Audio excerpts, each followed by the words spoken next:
Chapter 381. On the day of the welcoming ceremony, Xiao Xian, the newly appointed young elder, made everyone in the Yanjiao tribe witness an unforgettable scene. If there were doubts about Xiao Xian's appointment as elder, after tonight's ceremony, all of them were forgotten. No one objected to this position, second only to the shamaness and the chief. As for Xiao Xian, the tribe's respect for him grew. Every time they saw Xiao Xian, they would think of the flame giant that rose from Xiao Xian's body. The shock that came from deep within their bones was still clear when they recalled it. After the welcoming ceremony, Xiao Xian was officially introduced to everyone. As for Xiao Xian's background, it wasn't important. To the tribesmen, they only needed to know that Xiao Xian was an elder.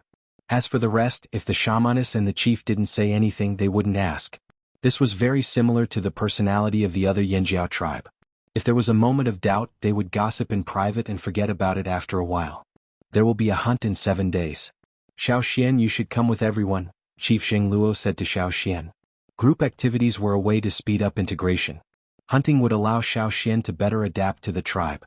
Moreover, Jianghu believed in Xiao Xian's strength. If he could come here safely on his own, and as a senior totemic warrior, his hunting skills wouldn't be bad. Okay, Xiao Xian replied. Jianghu also wanted to give Xiao Xian some bronze wares, but Xiao Xian refused. After a few days in the tribe, Xiao Xian had a general understanding of the tribe's situation. Although many tribes used metal wares, most of them were traded from the slave masters. The core seeds were in the hands of the slave masters. Moreover, the core seeds here were much larger than the ones in the desert. The slave masters who were exiled 1,000 years ago only brought 3 small core seeds with them. The ones left in the main camp were all big guys with abundant metal sources. Otherwise, they wouldn't be so generous as to trade for bronze wares. However, the price of these bronze wares was also high. Many things needed to be exchanged for them. Before the children of the tribe went hunting for the first time, they would be given a bronze sword or other objects by their parents as a gift. Sometimes such a tool would accompany them for a lifetime. A sword or an axe, etc. If there was a gap during a hunt, the tribe had a coppersmith. Although his skills were not top-notch and could not be compared to the talents of the slave owners, he could still deal with some basic situations. He could reforge the broken copper into a sharp weapon.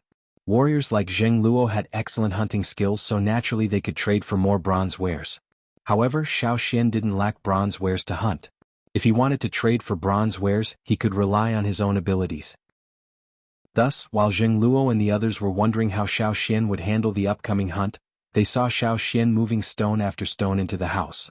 Ever since bronze wares entered the tribe, more and more people realized the convenience of bronze wares. Stone wares naturally faded out. Although some people still used them, they weren't necessary anymore. Seeing Xiao Xian move stones, the shamaness and the chief felt sad. It turned out that another group of brothers was still using stone wares. Once again rejecting the shamaness, the chief and the elders' good intentions, Xiao Xian focused on crafting stone wares at home. Another reason why Xiao Xian rejected the shamaness and the chief's gifts was that he was used to crafting his own wares. He might not be used to other people's wares. If he wasn't used to it, it would be easy to make mistakes during a hunt. Many people in the tribe couldn't accurately differentiate between stone materials anymore. However, Xiao Xian could tell at a glance. The stones he brought back were knocked down from somewhere outside the tribe. The stone material was above average. It wasn't the best, but it was still passable. If he needed more, he could wait until he found a better stone during a hunt. Thus, every day when everyone passed by Xiao Xian's house, they could hear the clanking sounds from inside. Duo Kong and Guang Yi curiously ran in to watch Xiao Xian craft stone. Duo Kong and Guang Yi watched as Xiao Xian cut the large stone into small pieces and grinded it into shape. Both of them had been using bronze ware for a long time and were amazed. So this was how their ancestors survived when they didn't have bronze ware. Other than the large and small stone wares, there were all kinds of wooden and bone tools, needles, nails, and even miniature boomerangs. Xiao Xian had them all prepared. This time he planned to hunt more. He had just arrived and received a lot of benefits from everyone. He wanted to repay them. He also wanted to store more goods to exchange for other things in the future. 7 days later, some of the warriors who were going out to hunt gathered at the open space at the foot of the mountain. They were ready to go. Xiao Xian painted some colored mud on his face. This was similar to his experience in the other tribe. Before hunting, they would paint patterns on their faces. But in the past, it was because of tradition and belief. Now it was used for another purpose: camouflage. When the warriors here used their totemic power, the totemic patterns on their bodies would become brighter. The brighter the totemic power, the brighter the totemic patterns. Therefore, before hunting they would use a kind of colored mud to cover their faces and exposed arms with a layer of it, making it easier to hide. This colored mud was specially made by the shamans. When Yinjiao's ancestors came here, they experimented with a type of mud for camouflage. It didn't dry as easily as normal mud. When applied to the face, it wouldn't fall off due to the movements of the facial muscles. It could last for at least 10 days. The hunting team was still led by Duo Kong and Guang Yi. Those who didn't participate in the previous hunt, if they weren't on duty, came this time. For example, Wu Zhan, Tao Zheng, Zhui and the rest of the younger generation were very enthusiastic. With Xiao Xian as a comparison, they were motivated. Especially Zhui, who was still holding back his anger. After checking everyone and lining up, Duo Kong waved his hand. "Let's go." Roar, the team roared in unison. Then it was time to sing a hunting song, a tradition of the tribe. Since the beginning of time there have been our ancestors. When the tribe first rose, hunting was our priority. Spring warmed up, the ice and snow melted. Birds and beasts jumped happily, birds chirped and beasts roared. It was a familiar scene, a familiar feeling. Although it was different from before, the same song and the same atmosphere made Xiao Xian feel like he was back in the beginning, walking down the path of glory with the hunting team. He couldn't help but feel a warmth in his heart. He missed it so much.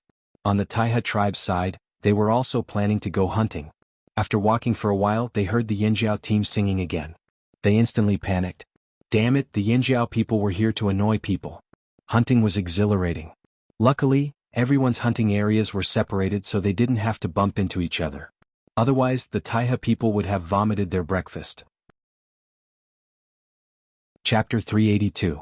Tall trees could be seen everywhere in the dense forest. The trunks near the canopy were so thick that it would take 3 people to wrap their arms around them. However, the trunks near the ground were so thick that it would take 10 people to wrap their arms around them. The roots on the ground were twisted and intertwined, extending to the surroundings. They were like the claws of ancient beasts clinging to the ground. Going through these places was like climbing a slope, but it was not a problem for those who often hunted in the forest. Silhouettes shuttled through the dense forest. After going deep into the forest, the crowd dispersed, and each group went in different directions. This time it was not a group hunt, so the groups were scattered. Xiao Xian was with some young warriors. There were more than 20 people in the group, including Tao Zheng and Zhui. The leader of this group was Wu Zhan. According to their status, Xiao Xian should have been the leader. However, since it was the first time Xiao Xian had joined the group and was not familiar with the others, he did not take over the leader's position. Everyone in the group cooperated well. At the beginning, everyone was a little cautious because of Xiao Xian. However, after a while they got used to it and the atmosphere of hunting returned to normal. No words were spoken. Just a movement and a look was enough to know what each other meant. They cooperated well. Before setting off, Tao Zheng had been told by the chief, the leader, his father, and a few uncles to take care of Xiao Xian. Although Xiao Xian was strong and was an elder, he was still young and might not be able to adapt to the rhythm of the hunting group quickly. Therefore, as they got closer to their usual hunting spot, Tao Zheng wondered if he should stop and explain to Xiao Xian first. However, Tao Zheng soon found that Xiao Xian did not need any reminders. In fact, he adapted very well. For example, when they ran into an unusual situation, Tao Zheng made a gesture and the people behind him followed suit. Xiao Xian's movements were not slower than the others. He did not need any reminders from Tao Zheng at all. Behind the bushes in front of them, on a tree that was not too tall, the treetops were shaking. Because of the bushes and dense grass, the people in the group could not see clearly. Tao Zheng made a hand gesture, and the people behind him immediately slowed down. Their footsteps became lighter as they slowly approached. Like agile monkeys, you and another person leaped up a nearby tree and looked ahead. If there was prey there, then prepare to hunt. With his special vision, Xiao Xian was able to see through the bushes and see a shadow behind them. Judging from its silhouette, it wasn't very big. Judging from its bones, it was still in its infancy. Jumping up the tree, Zhui glanced over and shook his head at Tao Zheng. There was a clawed beast there. Their head outline looked very much like a horse. Their necks were slightly long and their torsos were very strong. Usually they walked slowly and appeared to be sluggish. However, when they encountered danger, it was different. Their speed would increase by several levels. Their hooves were not only big but also hard. Being kicked was not a pleasant feeling.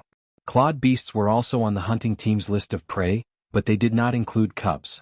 Generally speaking, if there was not a special shortage of food, Yanjiao's warriors would not hunt such cubs in the forest. First, there was no challenge. Even if they hunted one, they could not prove their strength. Second, the cubs did not have much meat. Compared to adult ferocious beasts, they had much less meat. It was better to save their strength for other prey. That was why the warriors were more willing to leave such young beasts for the future or leave them for their descendants to deal with. At this time, the clawed beast that was still in its infancy was supporting itself on its hind legs. It was holding the tree trunk and eating the leaves and fruits on the tree. Its ears were moving, listening to the movements around it. However, it did not notice that there was a hunting team near it. It also did not know that it had escaped because it was not yet an adult. Further ahead there was a river. There was a sandy land on the bank of the river. There were no traces of other animals around. We usually don't go to the river to get water. It's too dangerous. If we want to get water, we can get it from the trees and grass. Or we can go to the mountain streams. Tao Jing explained to Xiao Xian in a low voice. What's in the river? Xiao Xian asked.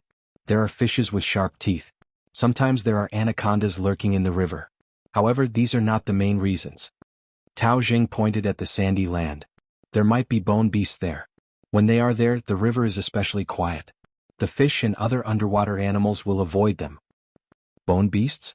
This was a new name. Xiao Xian had never seen them before. Looking at the sandy land, Xiao Xian did not see anything wrong with it. However, his instincts told him that there was something there. Something dangerous. The bones of the bone beasts are very hard and suitable for making bone objects.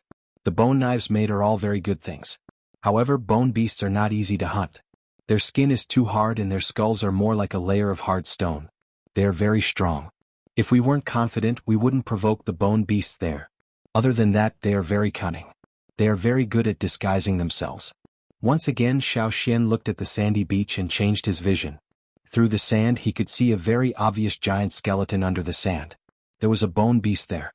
It was no smaller than the dinosaur he saw earlier. As for the bone beast, just like Tao Jing said, its head looked like it was covered with a stone helmet made of premium stone. One look and Xiao Xian could tell that it was very tough. The bone beast was buried in the sand. Only its head was above the ground. It closed its eyes, pressed down its ears, narrowed its nostrils and slowed its breathing. At first glance, it looked like a normal rock on the ground. There were green moss and other plants on the rock. It looked very similar to the other rocks on the shore. Those who did not know about bone beasts would not have guessed that it was the head of a giant beast. Not only were they good at disguising themselves, but they also knew how to create a cover. If there weren't any big enough stones around them, they would look for some stones that were similar to their heads and kick them to the side of the river to make it look like they were real. It could be said that more than half of the rocks on the riverbank were brought over by the bone beasts. Otherwise the rocks wouldn't all be so similar. There is a bone beast over there. Xiao Xian pointed at the rock. It seemed that bone beasts were solitary creatures. If they lived in groups, they would be much more dangerous. They would not even need to look at them. Tao Jing looked in the direction Xiao Xian pointed. He could not tell which of the rocks was the bone beast's head. But why was Xiao Xian so sure? Hunting in the past was too dangerous. One of the reasons was that they could not pinpoint the exact location of the bone beast. If they got it wrong, the beast would attack them and they would be in a passive position. But if they could be sure, they just needed to prepare. They might be able to hunt it down. The thought of hunting the bone beast made Tao Jing excited. They were young after all. They were more inclined to challenge. Are you sure? Tao Jing asked again. Yes. After a pause, Tao Jing asked again, are there any other bone beasts around here? No, there's only that one. But it's huge, even bigger than the dinosaur we caught in the tribe. Do you want to hunt it? Xiao Xian looked at Tao Jing. Let me discuss it with everyone. After all, he was leading a team. Tao Jing could not act on his own and ignore the wishes of others. If he wanted to hunt such a huge beast, he would have to rely on everyone. He could not do it alone. Tao Jing told everyone about the matter. As Tao Jing expected, everyone was very interested in hunting that giant beast.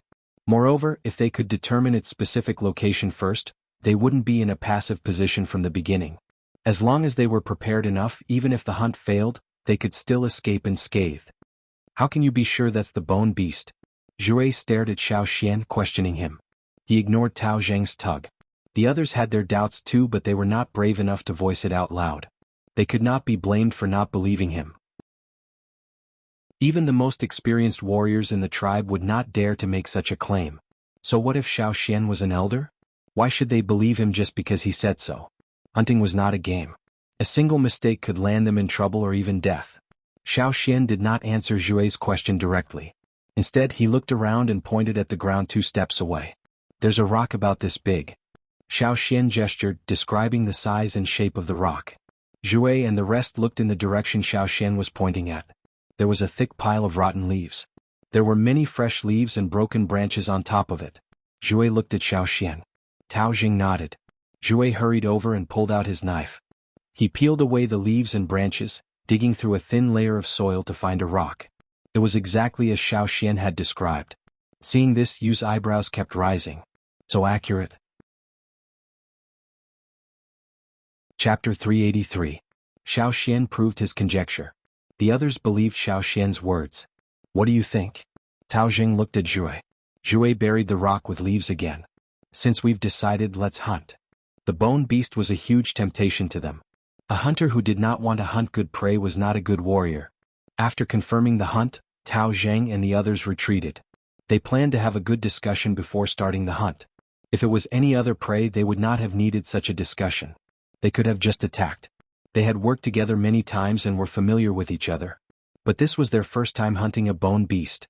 It was not part of their original plan. They had to be prepared. Unfortunately, time waits for no one. Just as they were discussing the plan, a bird flew down from the sky.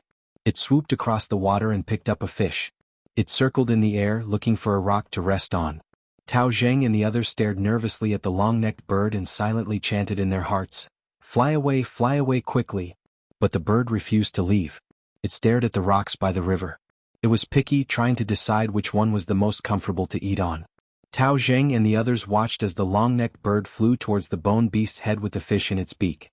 Everyone roared in their hearts, "Idiot! How could you pick that one? Even a crooked tree would be better than that rock." When the bird stepped on the bone beast's head, Tao Zheng and the others despaired. They wanted to shoot the bird to the side. Some of them even closed their eyes. They could not bear to watch. They were not afraid to see the bird being eaten. They were afraid to shoot it again. Such a great opportunity was ruined by a stupid bird just like that. If the bird had chosen another rock, the bone beast might not have been interested in it and would have continued to lie in wait. But if there was a prey on its head, even if it was a small one, the bone beast would not let it go. The beast's head, which was originally like an ordinary boulder on the riverbank, cracked open its big mouth full of barb-like fangs and bit down on the long-necked bird that dared to step on its head. The muffled roars of the beasts and the sharp and shrill cries of the birds mixed together. The other birds in the surrounding forest were collectively frightened and flew away while chirping. The young clawed beast that was eating a leaf twitched its ears and turned its head. It abandoned the tree and ran away. The bird's screeching stopped. The fish that the bird had picked up fell to the ground. It struggled to jump back into the river but was crushed by the bone beast's claws. The bone beast that was lying in ambush under the sand was like a small mountain. Its huge body suddenly appeared, and its short and sharp claws made the stones on the ground squeak. With the long-necked bird in its mouth, the bone beast's slow breathing was like a rolling boulder, striking everyone's hearts. When they saw the bone beast from afar, they did not have such a clear understanding of it. Now that they were not that close, the feeling was stronger than before. Xiao Xian leaped onto a tree and looked at the bone beast that had revealed its true form. The bone beast and the dinosaurs looked similar, but that was only in terms of shape. Overall, they were very different. One was a vegetarian while the other was a carnivore. In terms of physique, the dino head was slightly fatter while the bone beasts were more muscular. Compared to the dinosaur they caught before, it was like comparing a fat pig to a muscular bull. Of course, the bone beast's greatest defense was its stone-like bones. It was extremely resilient and made hunting it much more difficult. Tao Zheng and the rest whispered to each other as they watched the bone beast slowly munching on its food. "What should we do now?" someone asked. He was unwilling to give up. They did not have absolute confidence. Before they could come up with anything, something had already happened. How troublesome. Tao Zheng thought about it too. A few plans flashed through his mind, but he rejected them all. They were too dangerous. Even if they succeeded, there would be casualties in the team. That was not something he wanted to see. They were not at the point where they would risk their lives for a prey. Just as he was thinking, Tao Zheng felt someone bump into him. He looked over and saw Feng Zheng retracting his elbow. His eyes swept across the area, signaling Tao Zheng to pay attention. Tao Zheng looked over and saw Xiao Xian observing something in the tree. He lowered his voice and asked, "Xiao Xian, what do you think?" Tao Jing had to listen to this young elder's opinion. After all, he was powerful and had status in the tribe. "I'll try," Xiao Xian said. "What?" Tao Jing rubbed his ears as if he was hallucinating. "I'll try." Xiao Xian came down from the tree. Everyone looked at Xiao Xian. They did not look at him mockingly, but they did not think it was a good idea either. "Don't underestimate the bone beast," Tao Jing said seriously. Many giant beasts appeared to be large in size and slow in movement, but when you really faced them, you would realize how powerful they were. "I know." The long-necked bird was fast, but the bone beast would use even more speed to catch the bird. That would depend on how fast it could catch the bird. Xiao Xian had a basic understanding of the bone beast's muscles and strength when it emerged from the ground. "I'll try first." "Don't worry, I know what I'm doing," Xiao Xian said. Tao Jing, Jue and the rest relaxed when they heard Xiao Xian's words. They wondered if Xiao Xian had other abilities. "Be careful. If you can't handle it, we'll go help and then retreat," Tao Jing said. "Okay. If I can't handle it, I'll tell you." "But if I don't go," Xiao Xian added.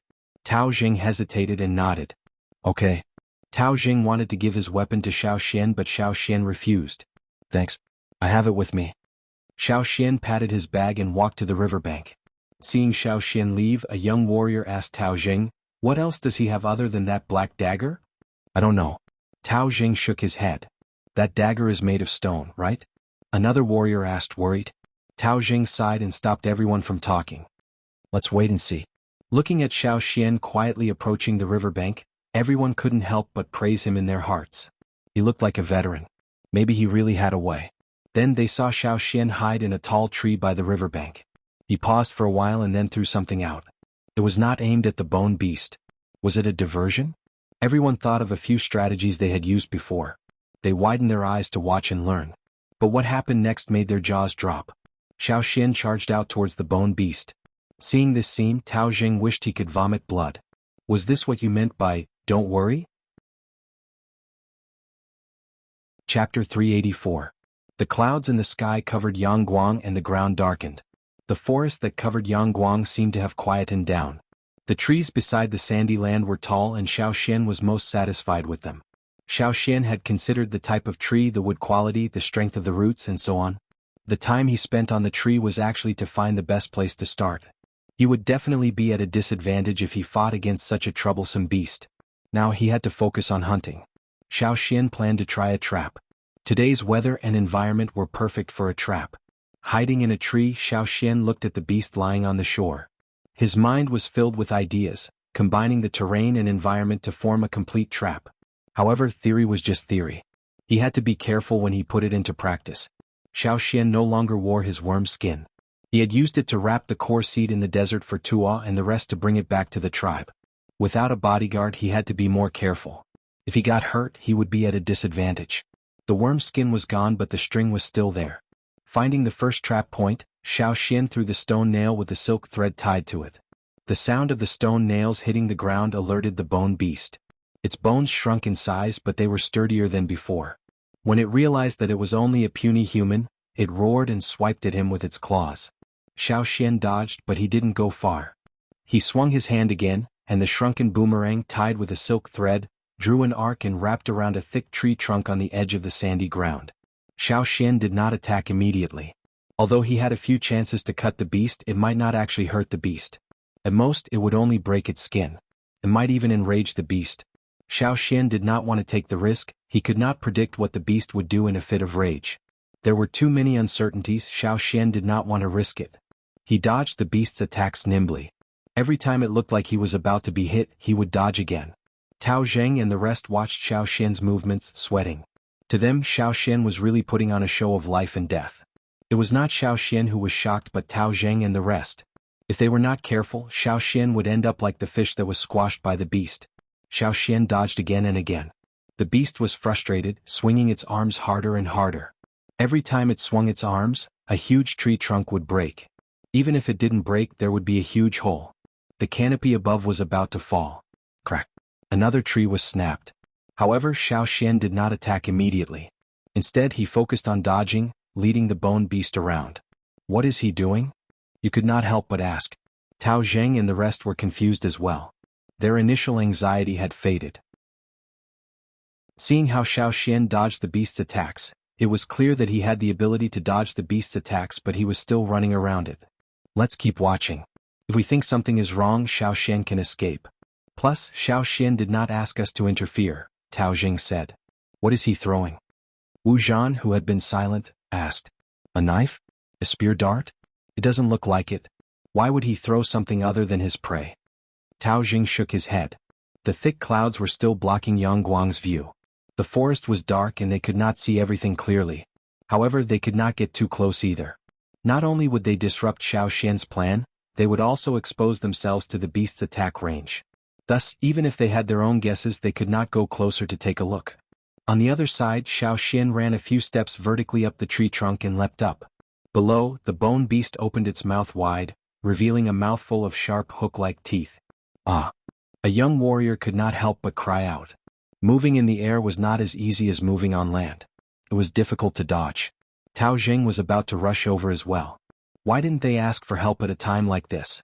Xiao Xian looked at the bone beast, who was waiting for its prey with its mouth wide open. He smiled. Sometimes the switch between predator and prey happened in the blink of an eye. He had fallen into the trap. Xiao Xian was getting closer and closer to the beast's mouth. He could smell the beast's bloody breath and see the bird feathers between its teeth. But just as the bone beast was about to open its mouth to swallow the prey jumped up again. The anxious Tao Zheng and the rest did not see Xiao Xian fall directly into the beast's open mouth. Instead, they saw Xiao Xian jump up again when he was close to the beast's mouth. He jumped up again? How was that possible? Everyone widened their eyes, trying to get a better look.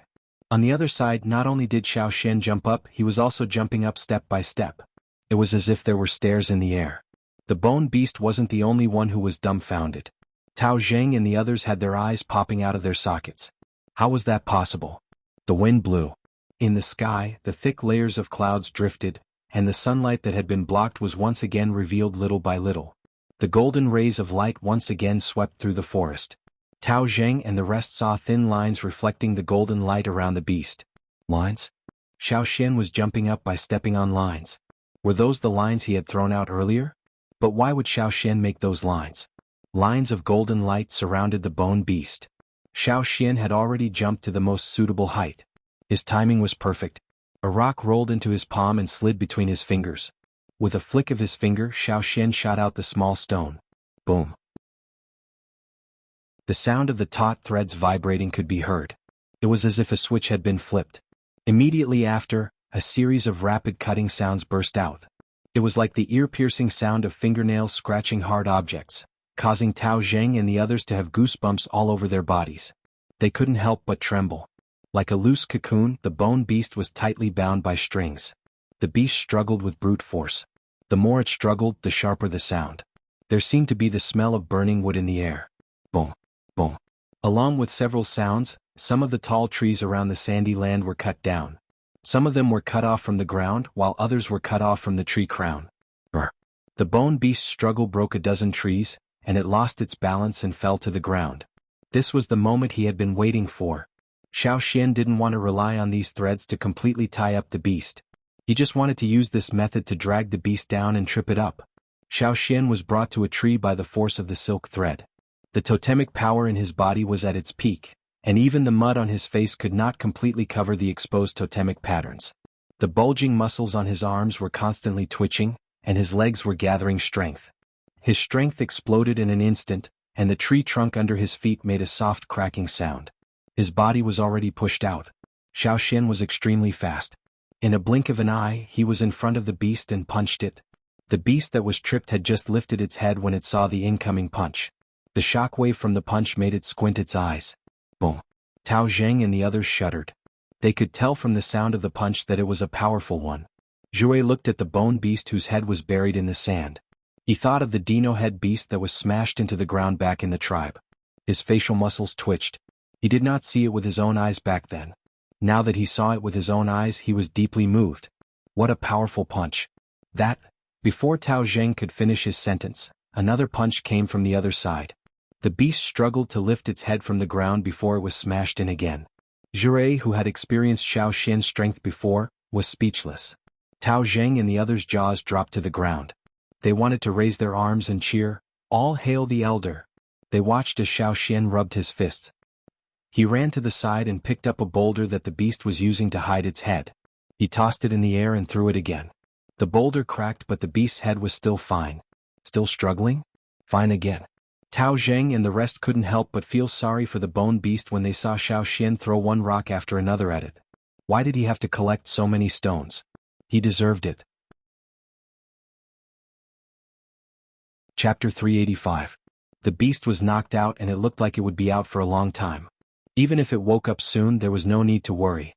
Xiao Xian would hit it again when he sensed something was wrong. Besides, other than Xiao Xian, Tao Zheng and the others were watching too. Tao Zheng and the others walked over shakily. After making sure that the beast was really unconscious, they got boulder and tied it up with vines. They specifically used vines that were thick and tough to break, trapping the beast like a cocoon. Its bulging mouth was also tied up. Other than breathing, the bone beast could not move freely. The most it could do was move its hooves. Xiao Xian watched as Tao Zheng and the others touched the beast here and there after tying it up. Some of the bolder ones even lifted the beast's mouth to look at its teeth. The unconscious beast's head muscles were relaxed. Other than the armor-like shell covering most of its body, parts like its mouth and nostrils were still soft. The weaknesses that had been sealed during battle were now exposed. After touching it, the group worked together to drag the unconscious beast to a resting place. Although the hunting teams had split up to hunt, the resting place was still the same. They had to carry such a huge beast to a resting place before hunting other prey. The beast was huge, but the Yinjiao people were strong too. If one person could not carry it, they would pull it together. If they could not carry it, they would carry it together. Xiao Xian, is everyone in your tribe as strong as you? Are there a lot of advanced totemic warriors our age? Tao Zheng asked after a while. The others with Tao Zheng also looked at Xiao Xian. Most of them lived near the top of the mountain, so they knew more than the others. Some of the information came from their own inquiries, while some came from their elders. For example, they learned about Xiao Xian's true origins from their elders. It was no wonder Tao Zheng asked that. If they knew that the other Yinjiao tribe was as strong as Xiao Xian, they would be under a lot of pressure. They used to think that they were strong in their own tribe, but Xiao Xian's appearance was a huge shock. Xiao Xian smiled and shook his head when he heard Tao Zheng's question. No, there aren't many young advanced totemic warriors. However, there are still many powerful people. Tao Zheng and the others relaxed when they heard Xiao Xian say that there were not many advanced totemic warriors. As expected, there were not many people like Xiao Xian. Xiao Xian was an elder after all. He was the only elder in all the Yinjiao tribes combined. Along the way, if they found other prey that they were satisfied with, they would put the bone beast down and go hunting. After all, they could carry more prey with them. Xiao Xian gave the others the chance to hunt while he watched over the beast in case it woke up and caused trouble. While Tao Zheng and the rest were hunting, Xiao Xian noticed the bone beast was waking up. He found a large rock nearby and hit it hard to make it faint again. Resting place. After a day of hunting, many hunting groups would go there to take a rest. Some of them who had gone further away might spend the night outside, but most of them would still go to the resting place so that they could sleep peacefully. The tribe's resting place in this forest was on a mountain. The trees on the mountain were not too dense. There were caves, both natural and man-made. They could store some smaller prey and were enough for everyone in the hunting team to take a rest. The easier prey would be slaughtered in other places and then moved into the cave. The more troublesome prey, such as the dino head from last time, would be tied up and brought back. Then everyone would discuss how to divide it. A few tribesmen stood outside the rested area, keeping an eye on the forest in case other beasts attacked. The people standing on higher ground saw movement in the forest and whistled to the people below, signaling them to pay attention. Soon they realized that it wasn't a ferocious beast that had attacked. Instead, it was their own people who had brought their prey over, and it was a big guy. When the tribesmen got closer, they realized it was Tao Zheng's group. Everyone in the tribe knew how strong Tao Zheng and the others were. Every time they went hunting, Tao Zheng's team would always catch a lot of good prey. There was no point in being envious. After all, their strength was there. Tao Zheng, Jure, and Wu Zhan, these three outstanding young warriors, were famous even in other tribes. Tao Zheng, what did you hunt this time? The guard outside was about to ask Tao Zheng, who was walking at the front, but when he saw the prey they brought out, he was so shocked that he stopped talking. Bone beast. The two guards shouted in shock. What? Bone beast? The others heard and ran over to take a look. It wasn't that no one had ever caught a bone beast before. It was just that compared to other prey it was too rare. Most of the time they spent a lot of time and effort only to end up with nothing. If they weren't careful, they would pay a heavy price. To their surprise, Tao Zheng's team managed to hunt a bone beast this time. They counted the number of people in the team. None of them were missing. Not even the slightest bit of injury. Under everyone's gazes, Tao Zheng and the others couldn't help blushing. They hadn't hunted the bone beast and they hadn't even had a chance to attack it. As for the small injuries on their bodies, they were from hunting other prey. They had nothing to do with the bone beast. Elder Xiao Xian caught it, said Tao Zheng. The others didn't believe him. To them, how could Xiao Xian hunt this beast alone? This wasn't a baby bone beast. But with Tao Zheng's team explaining, the others were curious too. They helped to move the bone beast to a safer spot and asked curiously. There were 3 girls in Tao Zheng's group. They didn't have to be so tense and were much more active. Lin, did Xiao Xian really hunt this beast? One of the warriors asked. Of course. The girl named Lin excitedly told the others about Xiao Xian's hunt. Xiao Xian had already been pulled aside by Duo Kong for questioning. Duo Kong didn't care if he could hunt a bone beast or not. He had hunted one when he was younger, but it was done as a team. Right now, Duo Kong was more concerned about Xiao Xian's condition and whether he was injured. The chief and shamaness had warned him before they left. They asked about the details of the hunt and Xiao Xian answered all of them. Duo Kong was relieved when he heard that Xiao Xian had adapted well. He even asked Xiao Xian to learn about the herbs they brought back from the hunt. Xiao Xian had learned about herbs from Jianghu. The plants in the forest were unfamiliar. Different places had different types of plants. After learning about the herbs and eating barbecued meat, everyone fell asleep after a day of hunting. The guards outside took turns to keep watch. After a good night's sleep, they woke up the next day feeling relaxed and not tired at all. Xiao Xian walked out of the cave and looked at the forest in the distance. He took a deep breath, stretched his arms and stretched his body. Naturally, there would be people guarding the prey in the hunting grounds. They were all experienced hunters, so Xiao Xian didn't have to worry. The next day's hunt was about to begin.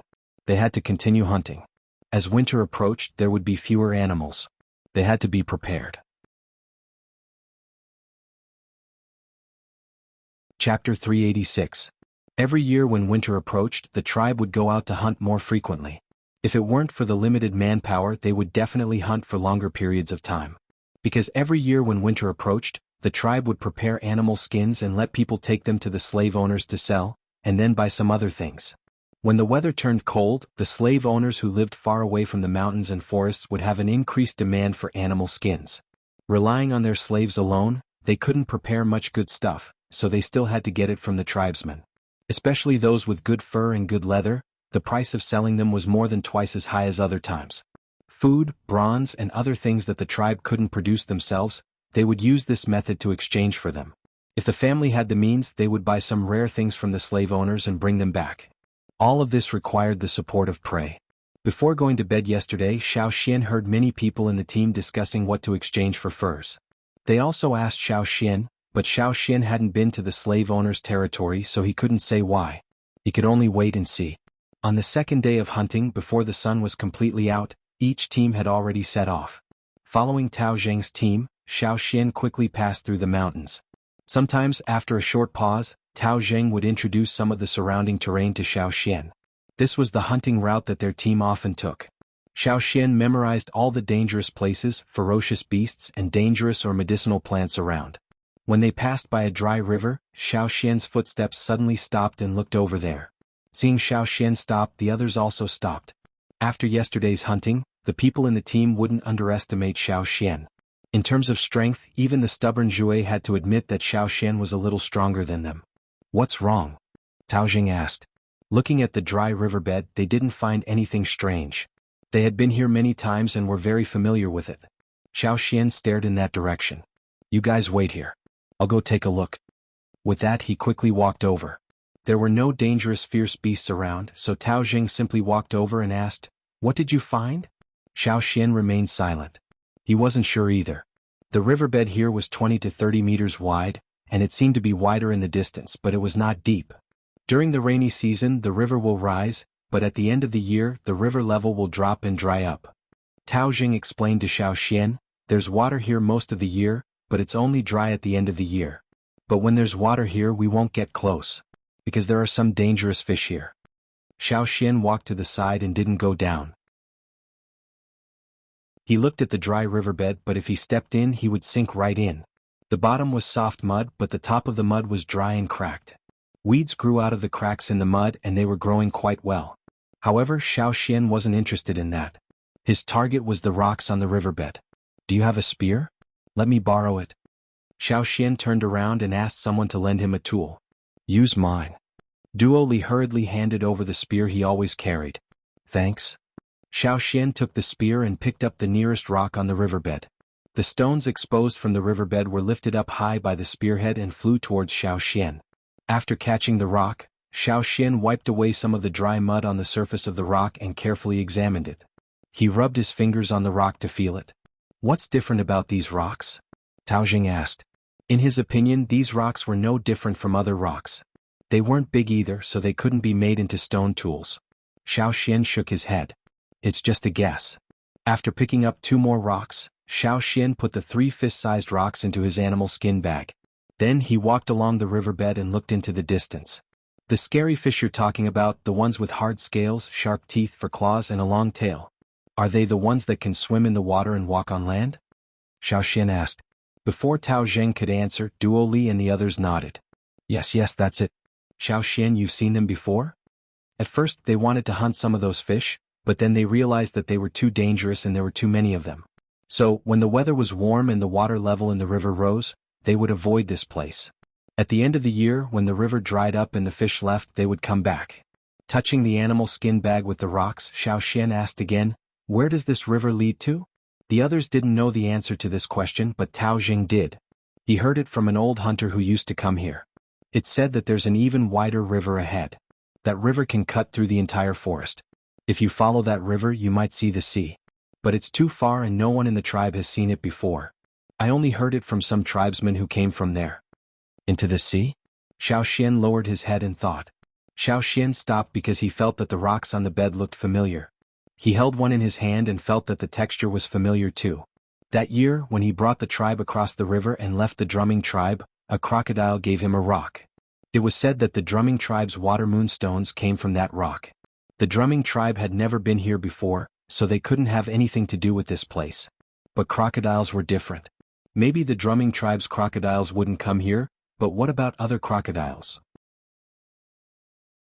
Were there other crocodiles like the drumming tribe that picked up rocks from the sea and spat them into the river? That was hard to say. Let's go, Xiao Xian said. The team still had to continue hunting. They couldn't be delayed because of him. Duo Li looked at the leaving team and the rocks on the bed. He ran over and picked one up with his spear. Ever since he saw Xiao Xian fight the bone beast alone, Duo Li was impressed by this young elder who wasn't much older than him. He believed in Xiao Xian's abilities. Since Xiao Xian thought that the rocks were strange, he brought one himself to study. Maybe he could find something. The others saw what Duo Li did and wondered if they should bring one too. But the team had already left and it wasn't convenient to go back. Whatever, they'd come back next time. There was still one more hunt before winter anyway. Other than Xiao Xian's unique way of hunting the bone beast on the first day, they went back to their old ways for the next few days. The Yanjiao people valued individual ability, but they also valued teamwork. Xiao Xian, Tao Zheng and the rest hunted some good prey. Other than that, Xiao Xian also used vines to weave a net and caught a few tapirs. The tapirs they caught were one of the smaller species of tapirs. They were normal animals that could be eaten. They were very timid and would run away at the slightest movement. They hid in a hidden spot with dense foliage and only came out when the danger was over. They had different colored patterns on their skin and looked like they were wearing camouflage clothing. When they hid in the bushes, it was hard to spot them. The babies of these tapirs were even more timid, so they weren't as curious as other animals. They would stick close to their mother and never leave alone. This way of survival allowed this seemingly harmless species to survive until now. Tao Zheng and the rest didn't care about prey like these, but Xiao Xian caught one. It was a female tapir with a litter of babies. When they were discovered, they were being chased by predators and ran into Xiao Xian's net. Xiao Xian caught them all. Xiao Xian didn't eat these normal animals. He caught them as gifts. Hunting time was over and the teams were almost done with their prey. It was time to return to the tribe. Everyone gathered at the resting area and sorted out the prey of their respective teams before carrying them back. The route from the resting area to the tribe overlapped with the route of the Taihe tribe. Although the territories of the two tribes were different, and the hunting areas were also different, this section of the road was shared. It was flat and easy to walk on, suitable for teams with prey. The path was made by walking. The hunting teams of the two tribes often stepped on it, and the trees and grass in the way were all cut down. Duo Kong was in a good mood because of the good harvest and the successful hunt. He opened his mouth and roared. The others also sang along. With so many people singing together, the burst of energy had a certain deterrent effect on the nearby beasts. No beasts came close. When they went out, they weren't so arrogant because they didn't want to chase away their prey. But when they came back, they didn't have to worry. At the Y-shaped intersection, the Taiha people were carrying their prey onto the shared path. When they heard the singing from the Yanjiao team, the leader was disgusted. Why are we meeting them again? His good mood had been ruined. Leader. Yanjiao, don't worry about them. The leader's face was wooden. Keep walking and pretend they don't exist. However, the Yanjiao people's presence was too strong. They couldn't ignore them even if they wanted to. When the Flaming Horn tribesmen reached the public walkway from the other side of the road, the two teams met up. Duo Kong glanced at the prey brought by the Taiha team and let out a strange laugh. Haha. The Taiha team leader's face darkened. What, are you looking down on us? Oh no, I'm not looking down on you. Really? Duo Kong said. Then he turned around and yelled, Duoli, take your prey and walk faster. Why are you taking so long with that small amount of prey? The people behind him didn't say anything. They seemed to have formed a tacit agreement. After Duo Kong said that, Xiao Xian noticed that the people in the team were energized. Then Duoli and the others carried the bone beast and walked quickly to the front of the team. Seeing the huge bone beast, the Taiha people were speechless. The leader's face twitched and turned green. Xiao Xian was happy to see this. He carried the prey and chased after them. On the other side, the Taiha team leader was about to retort when he heard an ah behind him. He forgot what he wanted to say. What ah? The leader turned around and roared. Ignoring the leader's expression, a young warrior jumped out and pointed at Xiao Xian. Leader. It's him. Chapter 387. The leader of the Taiha tribe was stunned for a moment, but he quickly realized what "it's him" meant. The clear fruit. The person who stole their clear fruit was the young man in the Yanjiao team carrying a pile of prey. Stop. The leader of the Taiha tribe roared and took 2 big steps towards Xiao Xian. He was so agitated that the veins on his neck bulged. When the Taiha people moved, Duo Kong moved too. He turned and blocked their path. What, you want to steal the prey? The Yanjiao people all stopped and looked at the Taiha tribe. It looked like they were waiting for Duo Kang's order and they would immediately throw down their prey and start fighting. The Taiha tribe. The leader of the Taiha tribe tried to control himself, but this was not the time to fight. He suppressed his anger and pointed at Xiao Xian. He asked Duo Kong, who was blocking his path, who is he? As Yanjiao's neighbors, the Taiha tribe did not know Yanjiao very well, but they knew a lot about Yanjiao. They would compare people and events to each other. For example, Yanjiao's outstanding young warriors like Tao Zheng, Zhui, Wu Zhan, etc. The Taiha tribe knew about them, but Xiao Xian, the young man who stole their things, they had no impression of him at all. Duo Kong already knew why the Taiha tribesmen reacted this way. He snorted, it's none of your business. Then Duo Kong called his team and left, leaving the Taiha tribe to sulk. They were not as good as him and their things were stolen. They could only admit defeat. But that person, the leader of the Taiha tribe, decided to talk to their chief about this when they got back. They did not expect Yanjiao to be hiding someone. On the other side, Xiao Xian had already learned about the clear fruit from Guang Yi. So that's the clear fruit. It had been some time since the incident. After finding the tribe, Xiao Xian put all his attention on the tribe and completely forgot that he had snatched the clear fruit from others. Sometimes he would think about it, but soon he would be delayed by other things. Moreover, when they were in the tribe, the chief and the others never asked Xiao Xian to take out the fruit. They just put it aside and forgot about it. I left it at home. I'll bring it to you when we get back, Xiao Xian said. Ah, there's no need. Since you got it, it's yours. Duo Kong quickly waved his hand. Guang Yi had the same idea. I don't have much use for it. It would be more effective to distribute it to the warriors in the tribe. After knowing the effects of the clear fruit, Xiao Xian didn't plan to keep all of them for himself. He decided to distribute them when he got back. The hunting team was warmly welcomed by the tribesmen. On the artificial river outside, a 10-meter-wide bridge made of thick tree trunks had been lowered. Some people came over to help carry the prey. Everyone was very happy when they heard that the hunt was fruitful. After moving the bone beast up the mountain, Xiao Xian gave the nest of tapers he caught to Zhao Ming and his brother's house. After all, when he first arrived, he stayed at their house for a night. When he heard that Xiao Xian gave them a nest of food, Zhao Ming didn't even bother to wipe the mud off his body. He ran home to take a look. There was an elder at the foot of the mountain who knew more about tapirs. He told Zhao Ming to raise the nest of tapirs and eat them when they were big enough. It didn't cost much anyway.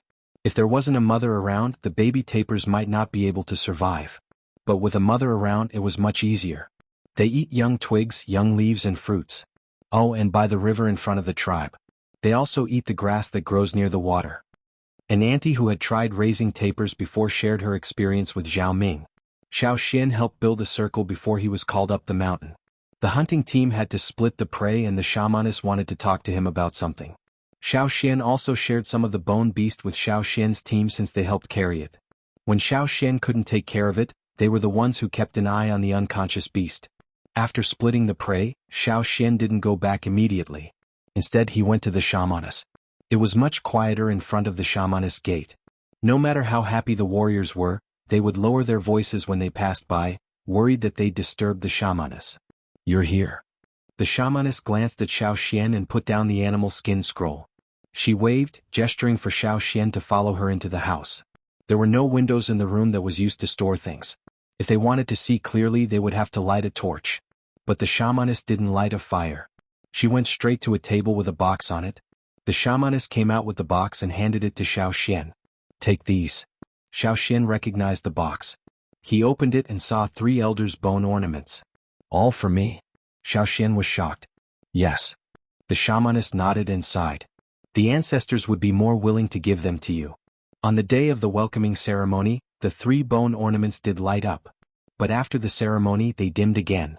They weren't as dim as before, but they couldn't compare to the one Xiao Xian was wearing. Ever since Yanjiao's 2 tribes separated, the bone ornaments never lit up again. There were no more elders in the tribe. Xiao Xian was an exception. Seeing Xiao Xian hesitate, the shamaness said, "If the 2 tribes reunite in the future and a new elder appears, it won't be too late to take them out." "No, I'm worried about losing them," Xiao Xian said. The shamaness' face twitched. She said in a low voice, "Then wear them. Can't I leave them at home?" "No." Seeing that Xiao Xian still wanted to say something, the shamaness stomped her cane. "Wear them now. Okay?" There was a protrusion on the back of each bone ornament. There was a hole in the protrusion for a rope. Xiao Xian took off the bone ornament necklace he was wearing, untied the rope, and strung the other 3 on. Then he tied the rope and put it back on. The difference was obvious when the 4 of them were put together. Compared to the one Xiao Xian always wore, the ball in the middle was much dimmer. However, after Xiao Xian put the necklace back on, the shamaness noticed that the ball in the middle of the 3 bone ornaments was brightening at a speed visible to the naked eye, until it was the same as the previous one. Seeing this, the shamaness felt relieved. Sure enough, she had to put the bone ornaments in Xiao Xian's hands. Wearing the 4 bone ornaments, Xiao Xian came out from the shamaness' place. He picked some of the game he had hunted and asked someone to help him cook meat soup. There was no big pot, so Xiao Xian went to take out the big stone pot that had always been in the tribe's warehouse. It was made by the ancestors of the tribe when they came here. Sometimes, when the tribe held large-scale celebrations, they would take out the big stone pot and cook a big pot for everyone to share. The first day they cooked on the mountain, the second day on the mountainside, and the third day at the foot of the mountain. They cooked for 3 days in a row. Xiao Xian hunted so much game that he couldn't finish it all by himself. Besides, he originally wanted to hunt more to share with everyone. As for the clear fruit, after Xiao Xian cut it open, he found about 20 small seeds inside. He took half of it to the chief as a gift from Xiao Xian to the tribe. The other half was kept by Xiao Xian. If anyone needed it in the future, they could exchange it with Xiao Xian. After settling those matters, Xiao Xian finally had some free time. He returned to the house and took out the 3 stones he brought back from the dry riverbed to study them. On the table next to the window, Xiao Xian washed the 3 stones and placed them in a well-lit area. He carefully examined them and scraped them with a knife. The hardness was similar to the stone he got from Mute Crocodile. The quality and color of the stones were very similar, but he still couldn't tell if they were the same as the drumming tribe's water moon stones. After all, there was no drumming tribe here, so these stones couldn't have become water moon stones, right? There was no other way. Xiao Xian let out a long sigh. He turned one of the stones in his hand and recalled the harvest of water moonstones when he was in the drumming tribe. Speaking of which, the reason why the water moonstones could be successfully transformed was because of the fire seed. As he was thinking, Xiao Xian's expression suddenly froze. He immediately gathered his thoughts and observed the changes in his mind. In his mind, the totemic flame was still there, but the shell covering it was different. It was flashing. The light shield outside the fire seed flashed. Every time it flashed, it became brighter. At the same time, Xiao Xian could feel a thin thread extending out from the shell. The thread traveled along Xiao Xian's arm to his palm, then to the stone. Rustle, rustle, rustle. It was like the sound of fine particles falling. It was the same sound that Xiao Xian had heard when he was at the water moon channel of the drumming tribe.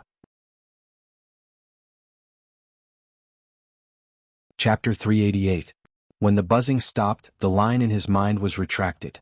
Xiao Xian looked at the stone in his hand. Just a moment ago it looked very ordinary, but now it was as smooth as a peeled boiled egg. The crystal had a slight coolness to it, very similar to the water moon stone. Just as he was about to move, Xiao Xian suddenly felt his vision go dark. It was like standing up after a long period of squatting. The blood circulation in the body was blocked, and the brain was deprived of oxygen, causing dizziness. He was a little tired, but after a few breaths he felt much better. Xiao Xian looked at the stone in his hand again. It looked similar to the water moon stone. Although there were slight differences in color and transparency, it was not much different. Was it really a water moon stone? Yang Guang was just right outside the window illuminating the room. Xiao Xian closed the window and closed the door. The room suddenly darkened.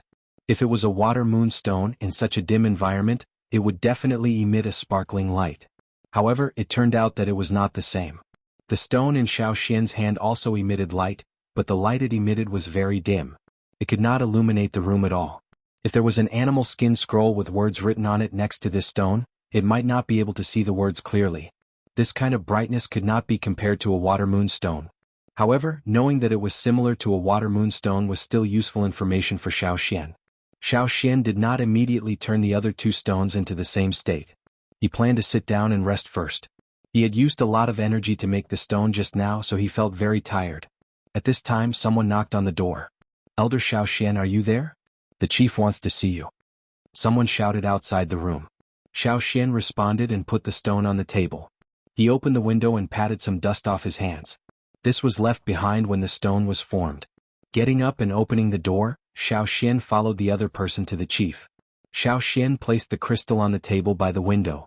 The yang guang outside the window shone in and shone on the stone. The entire stone seemed to be bathed in a layer of warm light. On the other side, Xiao Xian was called to the chief's place. When he entered the house, there were already many people there, similar to the last time he came. Duo Kong, Guang Yi and other important members of the hunting team, as well as a few respected elders of the tribe, were all sitting there. There were a few more people from the hunting group, but the shaman did not join in the fun. "Xiao Xian, come over here." Chief Zheng Luo pointed at the seat next to him. In the past, this seat belonged to the shaman. Even if the shaman didn't come, no one dared to sit there.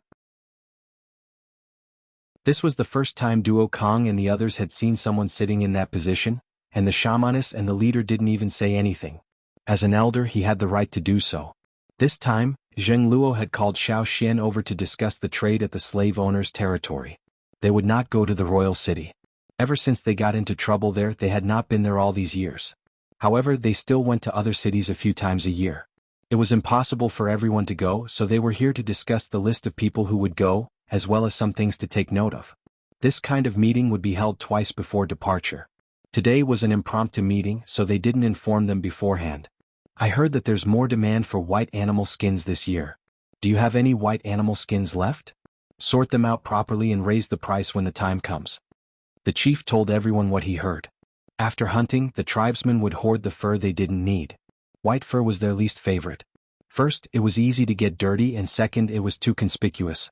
Wearing it in the forest was like looking for death.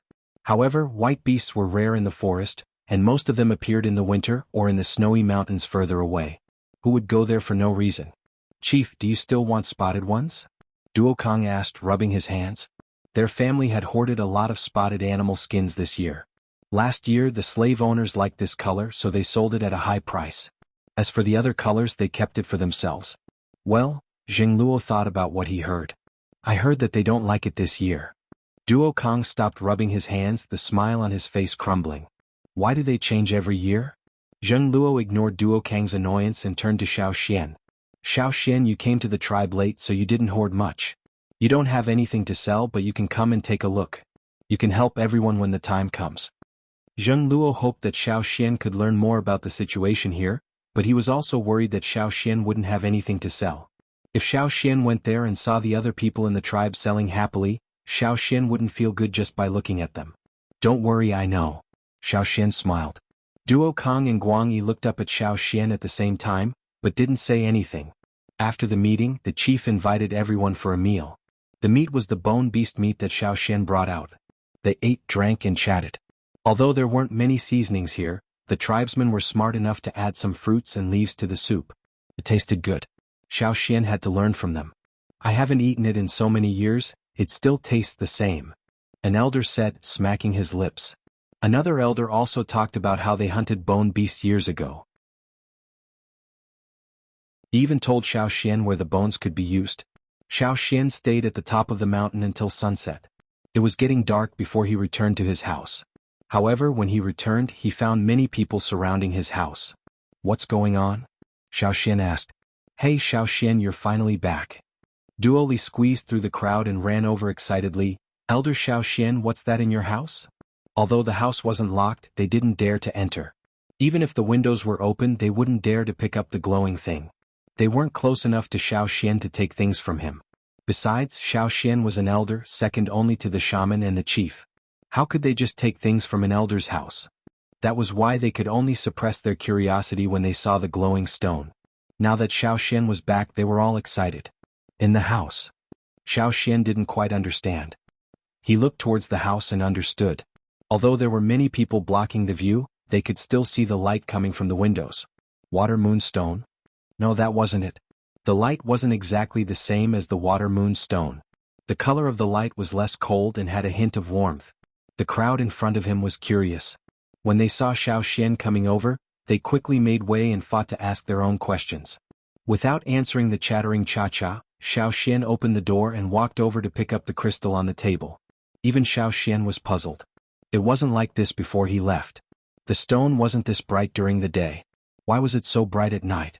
It was almost as bright as the water moon stone. He looked at the other two stones on the table. They were still two very ordinary stones. They didn't shine at all and were inconspicuous.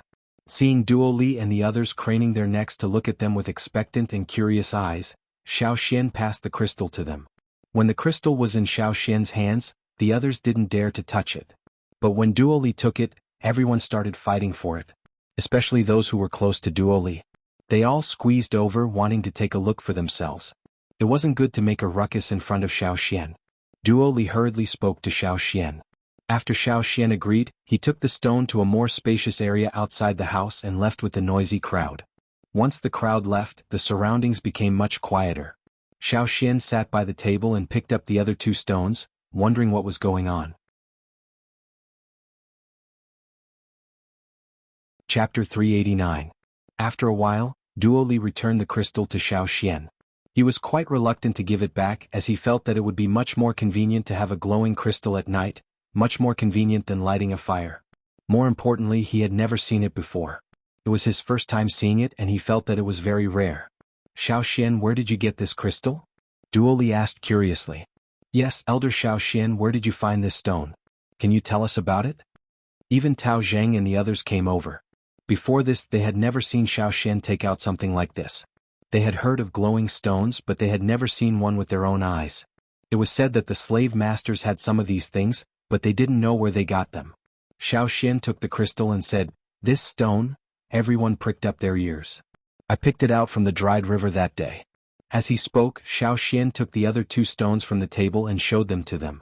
Because of the glowing crystal, the room seemed to be lit by a small table lamp, illuminating the two stones Xiao Xian took out very clearly. How is this possible? Duo Li exclaimed. This is it? Tao Jing picked up the other two stones. No matter how he looked at them, he couldn't see any difference between these two stones and the glowing one. Xiao Xian nodded. How did it change? Cut it open? No, it's useless to cut it open. As for how it changed, I actually don't understand it either, Xiao Xian said. He really didn't understand, so naturally he couldn't explain it to them. They asked a few more questions about the glowing stone. As the night deepened, Duo Li and the others reluctantly left. After everyone left, Xian had time to study the stones again. This glowing stone wasn't so bright during the day. At that time it was placed, Xian thought for a moment, his gaze sweeping across the table, then the window, and then outside. Yangguang? Or could it be that this stone only glows at night? Regardless of the situation, Xian intended to try again. Weren't there still 2 more stones?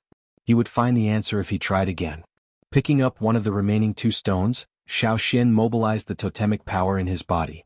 However, when the totemic power in his body was active, it was not the totemic flame that worked, but the light shield that covered the totemic flame.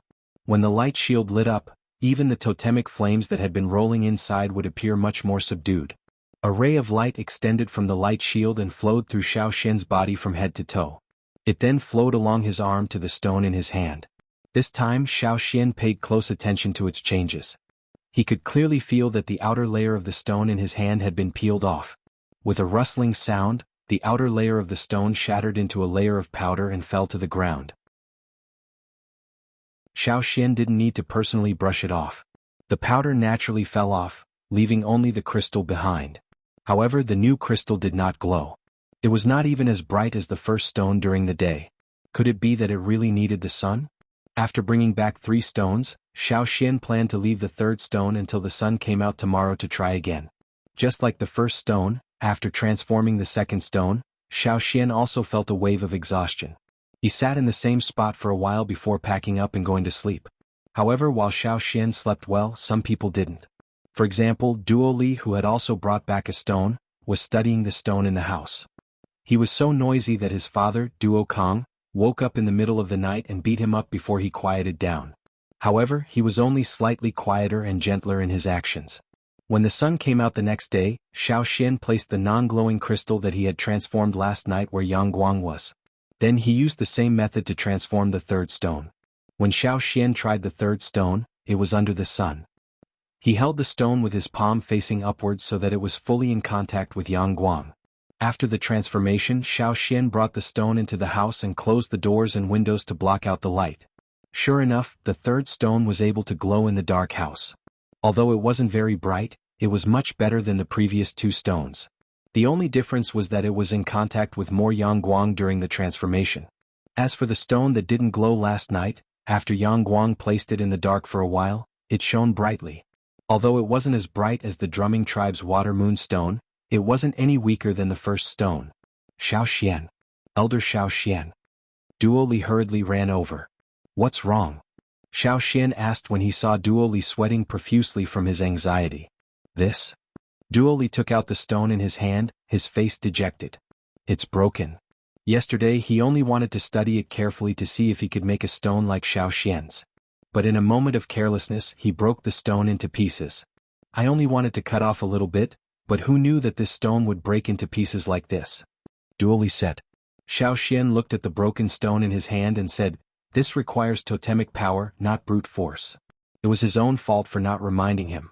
Xian handed one of the 3 crystals to Duo Li. Take this. The other 2 changed too?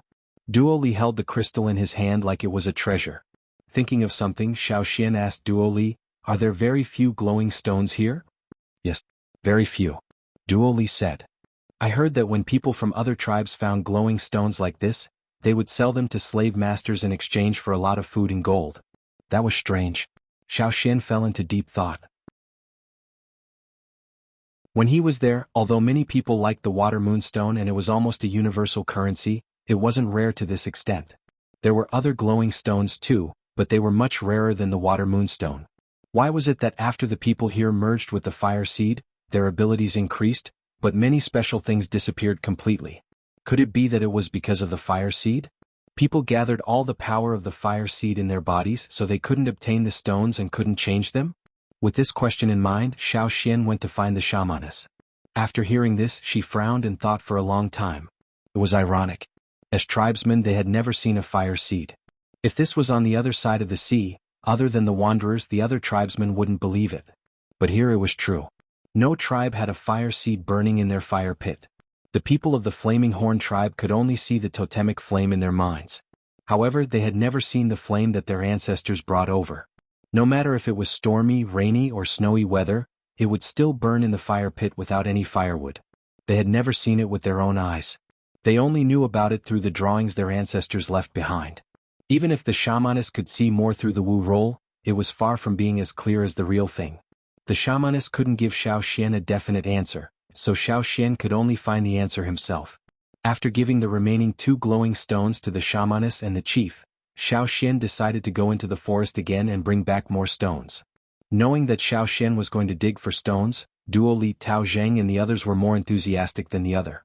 Almost everyone in the hunting team came over, including Duo Kong and Guang Yi. They said they had to protect them in case they ran into trouble, but in reality they were curious too. They wanted to know where the stones came from. This time there weren't many people going out. They didn't bring along tools for setting traps, but large bags and tightly woven nets. The Taiha tribesmen who had been observing Yinjiao quickly reported this to their superiors. But no matter what, they couldn't guess what the Yinjiao people were up to. Did they find some treasure? The Taiha tribesmen didn't understand. On the other side, the people who went into the forest had a clear goal.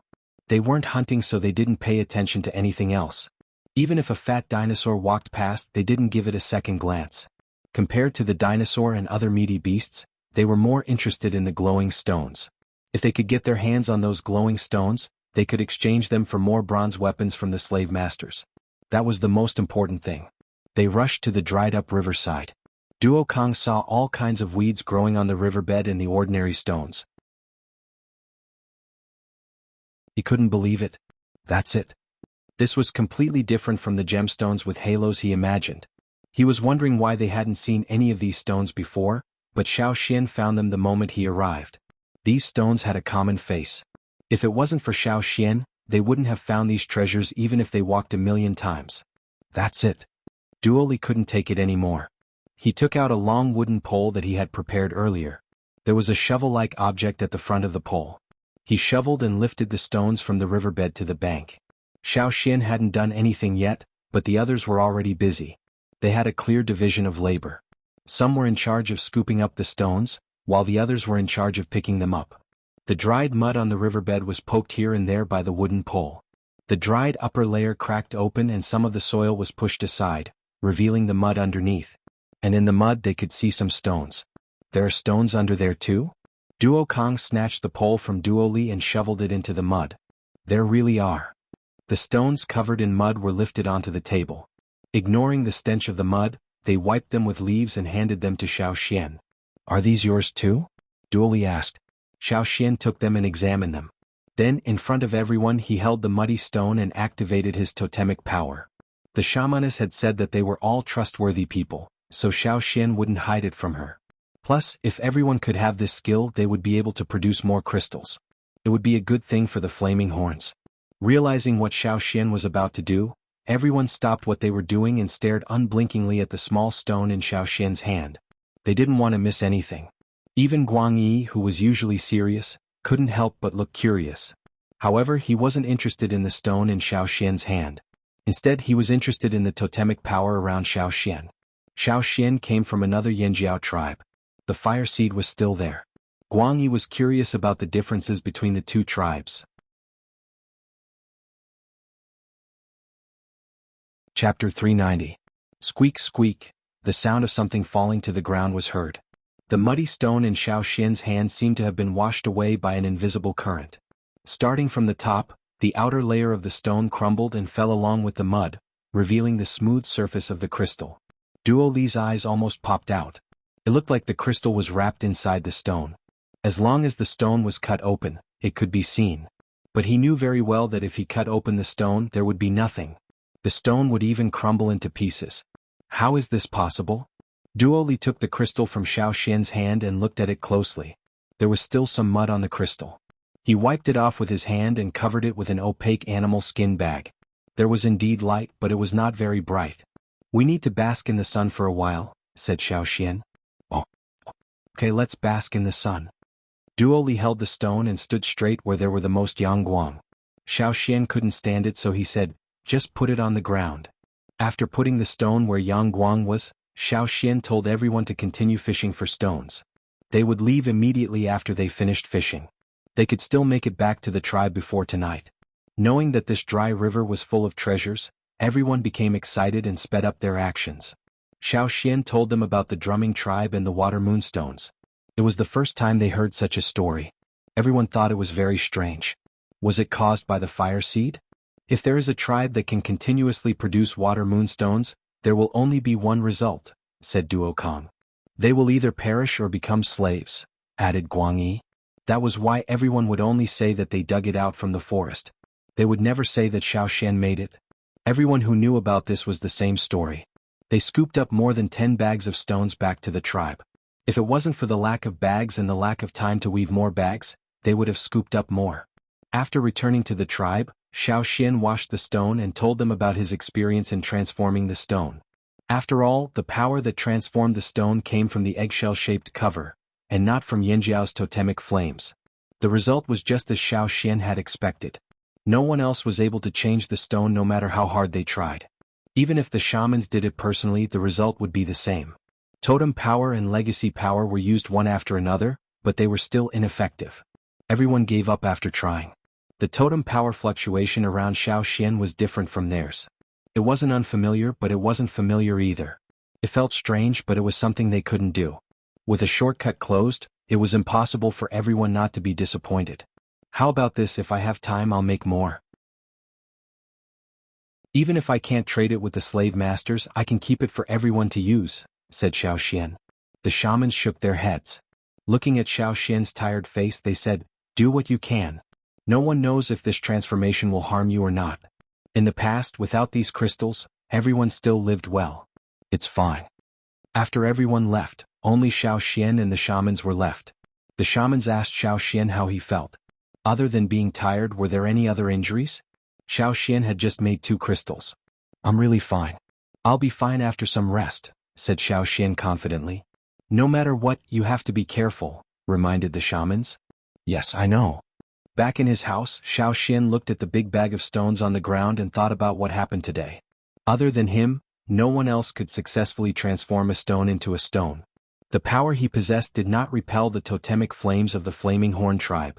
It could also be used on the Rain tribe, the Drumming tribe, and even the slave masters.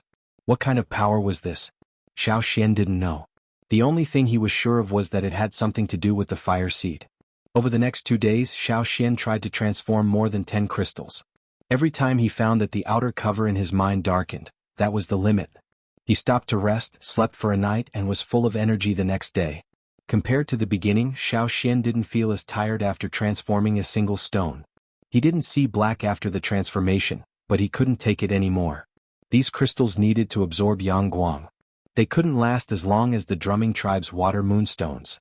These crystals could only last for 2 days after absorbing Yang Guang. They would only continue to grow dimmer after absorbing Yang Guang. Fortunately, there was no radiation, so it was harmless to humans. Xiao Xian didn't know how long this situation would last, but it definitely wouldn't last as long as the water moonstones. However, it was enough for daily use or to exchange for things. Soon it was time to go out. The list of people going out had already been announced. Many people wanted to go, but they still had to go through the review process. The tribe had 2 main requirements for people going out. First, don't cause trouble. For example, Chief Xiao Xian's younger brother, Zheng Cheng, who was the one who rashly pushed the door open on the first day of Xiao Xian's arrival. Zheng Luo directly excluded him. He was too rash and easily caused trouble, so they didn't let him go out for several years. Second, don't let weak people drag them down. There was also a certain danger when they went out. They might fight with other tribes or they might fight with the slave owners. Once the fight started, it would not be like hunting at home. The weaker ones would definitely drag them down. This was also for everyone's safety. The people in the tribe packed up 2 days in advance. Sheets of leather were folded and tied up. The people who went out helped carry the things entrusted to them by the people they knew. When the time came, they would bring back the things they exchanged for and distribute them. Xiao Xian was new here, so no one asked him to bring anything. He only brought a leather bag with crystals. Xiao Xian helped the people in the team carry some things. Xiao Xian caught up with the team. The team was led by Duo Kong and left the tribe. Every time they went out at the end of the year, it wasn't just a single tribe. It was possible that several tribes worked together. It was safer that way and they wouldn't be robbed. And Yanjiao's partner every time was the Taihe tribe. After all, there were only 2 tribes in the area and they weren't enemies. Although they often had small fights, they could still work together occasionally. It was a win-win situation. Duo Kong brought a team of 100 people to the agreed meeting place with the Taihe tribe. The other side had already arrived, but they had slightly more people than the Yanjiao. After all, not every tribe was as strong as the Yanjiao people. Usually when the two tribes met, they would look at each other with disdain. They would never look at each other in the eye. But today was different. Both sides were quite friendly. Although they didn't express friendliness, they didn't mock each other either. As for the Taihe tribe's evaluation, the shaman had told Xiao Xian that the reason why the Yanjiao could get along with the Taihe tribe until now was because the Taihe tribe wouldn't stab them in the back. The Yanjiao people later took revenge on the tribes that had stabbed them in the back. They even forced a tribe that was originally nearby to leave. Only the Taihe tribe had cooperated until now. In the past 1,000 years, the two sides had even intermarried. Xiao Xian saw a few familiar faces in the Taihe tribe's team. They were the people he had beaten up when he was chasing the long-clawed monkey in the forest. When they saw Xiao Xian, they were already furious. When they saw Xiao Xian smiling at them, they gritted their teeth. "What the hell are you smiling at?" Chapter 391. The teams of the two tribes got along peacefully along the way. Occasionally they only communicated with their eyes. At most, they bared their teeth and did not directly quarrel. Even those who had been holding their breath and staring at Xiao Xian did not directly get angry or provoke Xiao Xian. In both teams, everyone was very restrained, and those who did not know how to restrain themselves were not allowed to follow them out. The people of the Taihe tribe were sizing up Xiao Xian, a relatively unfamiliar companion. After all, every time they went out in the past, the candidates were about the same and they did not change many people. Everyone was very familiar with each other. Even Guang Yi could recognize some of them because he often saw them and got along for a long time. He could always remember some of their characteristics, not to mention the people of the Taihe tribe. However, the Yanjiao side did not pay attention to the Taihe tribe's sizing up eyes. As Duo Kong walked, he introduced Xiao Xian to Amba City, which they often went to. There were 6 major cities here, which once belonged to the 6 tribes of Ji, Chaoqiu, Yi, Feng, Mu and Amba. They were also the 6 largest tribes at the time. However, after the Ji tribe unified the other 5 tribes, the place where the Ji tribe was located was expanded several times to form the royal city. The descendants of the 6 tribes lived in the royal city, but the cities originally built by the other 5 tribes still existed. The Yanjiao people had also been to the royal city. Duo Kong told Xiao Xian that because they had caused trouble before, they had not gone to the royal city for a long time. Instead, they went to the nearest Amba city. As one of the 6 tribes, the people of Amba had not been idle after they embarked on the path of slave owners. Some of them followed into the royal city, while others stayed in Amba city to develop. At the same time, Amba city was also the largest concentration of tribal people living in this large area. There were also wanderers here, but the status of the wanderers here was not like the ones Xiao Xian had seen before. Because of the integration of the fire seed, their dependence on the tribe was much less. People became free and ambitious. Some people left the tribe to develop and become wanderers. Those who had the ability to leave the tribe and develop on their own were all extremely capable people. Otherwise they would have been slaughtered long ago. From the tribe, with the speed of the Yanjiao people, it would take at least 3 to 5 days to reach Amba city. If the weather was good and they were lucky, the time would be shorter, but if they encountered trouble along the way, it would take even longer. This time, no one came looking for trouble. On the morning of the 4th day, the group arrived at the gate of Amba city. There were guards at the entrance of Amba city. Every team that entered the city had to hand over some items to them before they were allowed to pass. Xiao Xian saw that Duo Kong had already prepared 10 pieces of animal skin for the guards. Every 10 people had to hand in 1 piece and it had to be of good quality. The man picked carefully, afraid that Duo Kong would give him something of inferior quality. After looking, the man's eyes circled around the bundle of animal skins on Duo Kang's back. He wanted to say something, but a few people came up beside Duo Kong. A dozen tall and strong Yanjiao people easily carried the large bundle of things. They moved their exposed muscular arms and grinned silently, revealing big white teeth. The gatekeeper didn't say anything. Thinking that these were Yanjiao people with bad tempers, he would definitely be the one to suffer if they made a fuss. After weighing the pros and cons, he could only give up. Everyone knew that the Yanjiao people dared to make trouble in the royal city. The Taihe tribe benefited because they were with the Yanjiao people and were not harassed. However, the teams that entered the city later were exploited miserably. The city was much larger than the cities in the desert, and the houses were neatly built. There were houses on both sides of the street that sold cloth, pottery, food, jewelry and so on. Duo Kong said that more than half of the people there were wanderers. After entering the city, the group went straight to their destination, which was a relatively special area in Amba City. It was specially used by tribesmen who entered the city to trade. There were no fixed shops, so it was relatively free and more dangerous. Okay, hurry up and find a place. Duo Kong waved his hand and said to the people behind him. There was no need to say more. The people behind him began to assign tasks. Some people put down the things they were carrying, and then like a forklift, they used brute force to shovel away the people in front of them, clearing an open space, and then began to set up tents. The tree trunks that had been cut down on the way were inserted into the ground, and the framework was set up. Large rolls of coarse linen were unfolded. There were many holes in many places, but no one cared as long as they could be used. The Taiha tribe set up next to the Yanjiao tribe. Looking at everyone's movements, they were very skilled and the division of labor was clear. After a few tents were set up, the group first unloaded the goods and put them inside, letting some people guard them. The other group took out a piece of animal skin and spread it on their arms, or put it on some simple shelves so that interested traders or slave owners in Amba City could better see it. Xiao Xian helped set up the tents and spread out the animal skins, then looked to the side. Although the Taiha people also brought some animal skins, they also brought some other things. The Taiha people knew a lot about herbs, so every time they came they would bring some herbs to sell. These sold faster than the animal skins. The people who were putting things over there saw Xiao Xian look over and immediately put on a vigilant expression. Xiao Xian calmly looked away and looked at what other tribes were doing in other places. Most of the people around sold animal skins and bones, but there were also a variety of shiny crystals. The slave owners liked to use these raw materials to make things. Xiao Xian did not take out the glowing stones at the beginning. He intended to observe them first and then set the price. There were shouts all around, and in order to attract the attention of buyers, they all boasted about the things in their hands. This one said that he had the skin of an adult tiger in the mountains, and that one said that he had the skin of a cave lion king. In short, they had to attract the attention of others first. Although the Yinjiao people's voices were loud, it was a pity that they were too honest. The skin of an adult giant bear was not as attractive as the smaller bear skin from the opposite stall. They had just boasted that it was the skin of a bear king cub, but when they were touched and recognized that it was just the skin of an ordinary cave bear, they still quibbled. Some of the stones used to cushion the table and press the tents were kicked around, and one of them rolled to Xiao Xian's side. These were all ownerless items.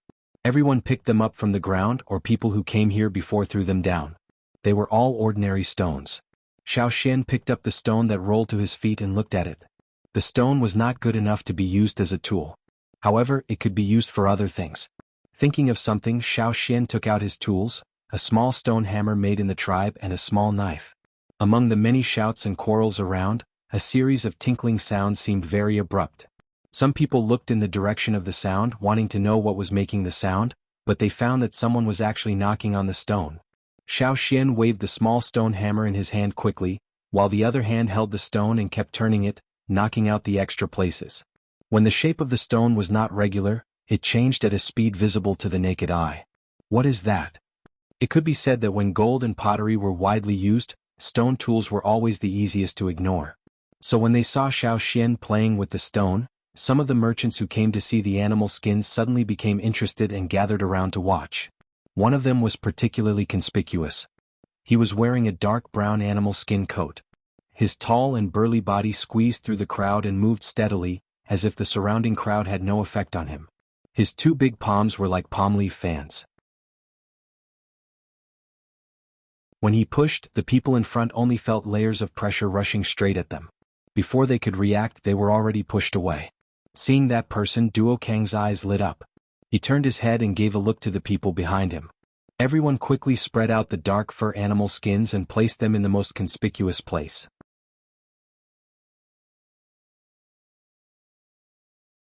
Chapter 392. Some people around also noticed the approaching big man. The people who were pushed aside wanted to curse, but when they saw the other party's appearance, they immediately swallowed the words that were about to come out of their mouths. Most of the people present knew this person. He was a traveling merchant and was quite famous. People called him Black Bear, which was very appropriate for his appearance, especially when he was wearing a thick brown and black animal skin coat. Combined with his strong and burly figure, he really looked like a black bear crossing the border. Pushed by the people around him, Black Bear's steps were heavy and steady as he approached Xiao Xian at an even speed. Xiao Xian didn't notice the movements of Black Bear and Duo Kong. At this time, his attention was already on the stone in his hand. He knew that some people had been attracted around him and more than he expected. Originally, Xiao Xian only wanted to see if he could use the stone carving to attract a few traveling merchants who were looking at animal skins. Even if he couldn't attract them when the stone carving was done, the carving could be placed here as an advertisement. There would always be people who would be curious. After all, no one around used this method. Xiao Xian's stone carving skills were trained by grinding stone tools. When old Ku taught him, the requirements were quite strict. The subtle mistakes would be pointed out to Xiao Xian one by one, and then he would continue to polish and correct until there were no mistakes. Since the effect of attracting attention was better than expected, he had to be more serious. The general outline had been formed. Xiao Xian replaced the stone hammer and picked up the knife to continue. Carving again, Xiao Xian quickly got into the mood. The tinkling sound was gone, but everyone's attention was already on the stone in Xiao Xian's hand. With the flying stone chips and powder, a forest killer was taking shape. The traveling merchants had already left the hunting life. It had been passed down from generation to generation. Some of them had already stopped coming into contact with any large beasts and ferocious beasts. It was natural to feel strange to encounter such a stone carving.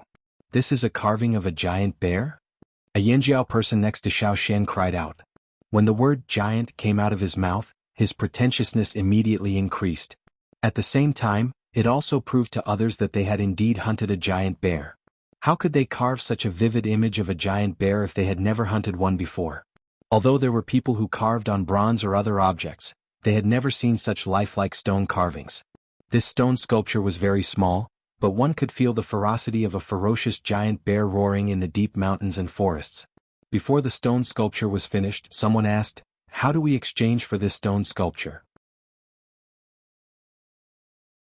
Tribesmen usually asked to trade directly.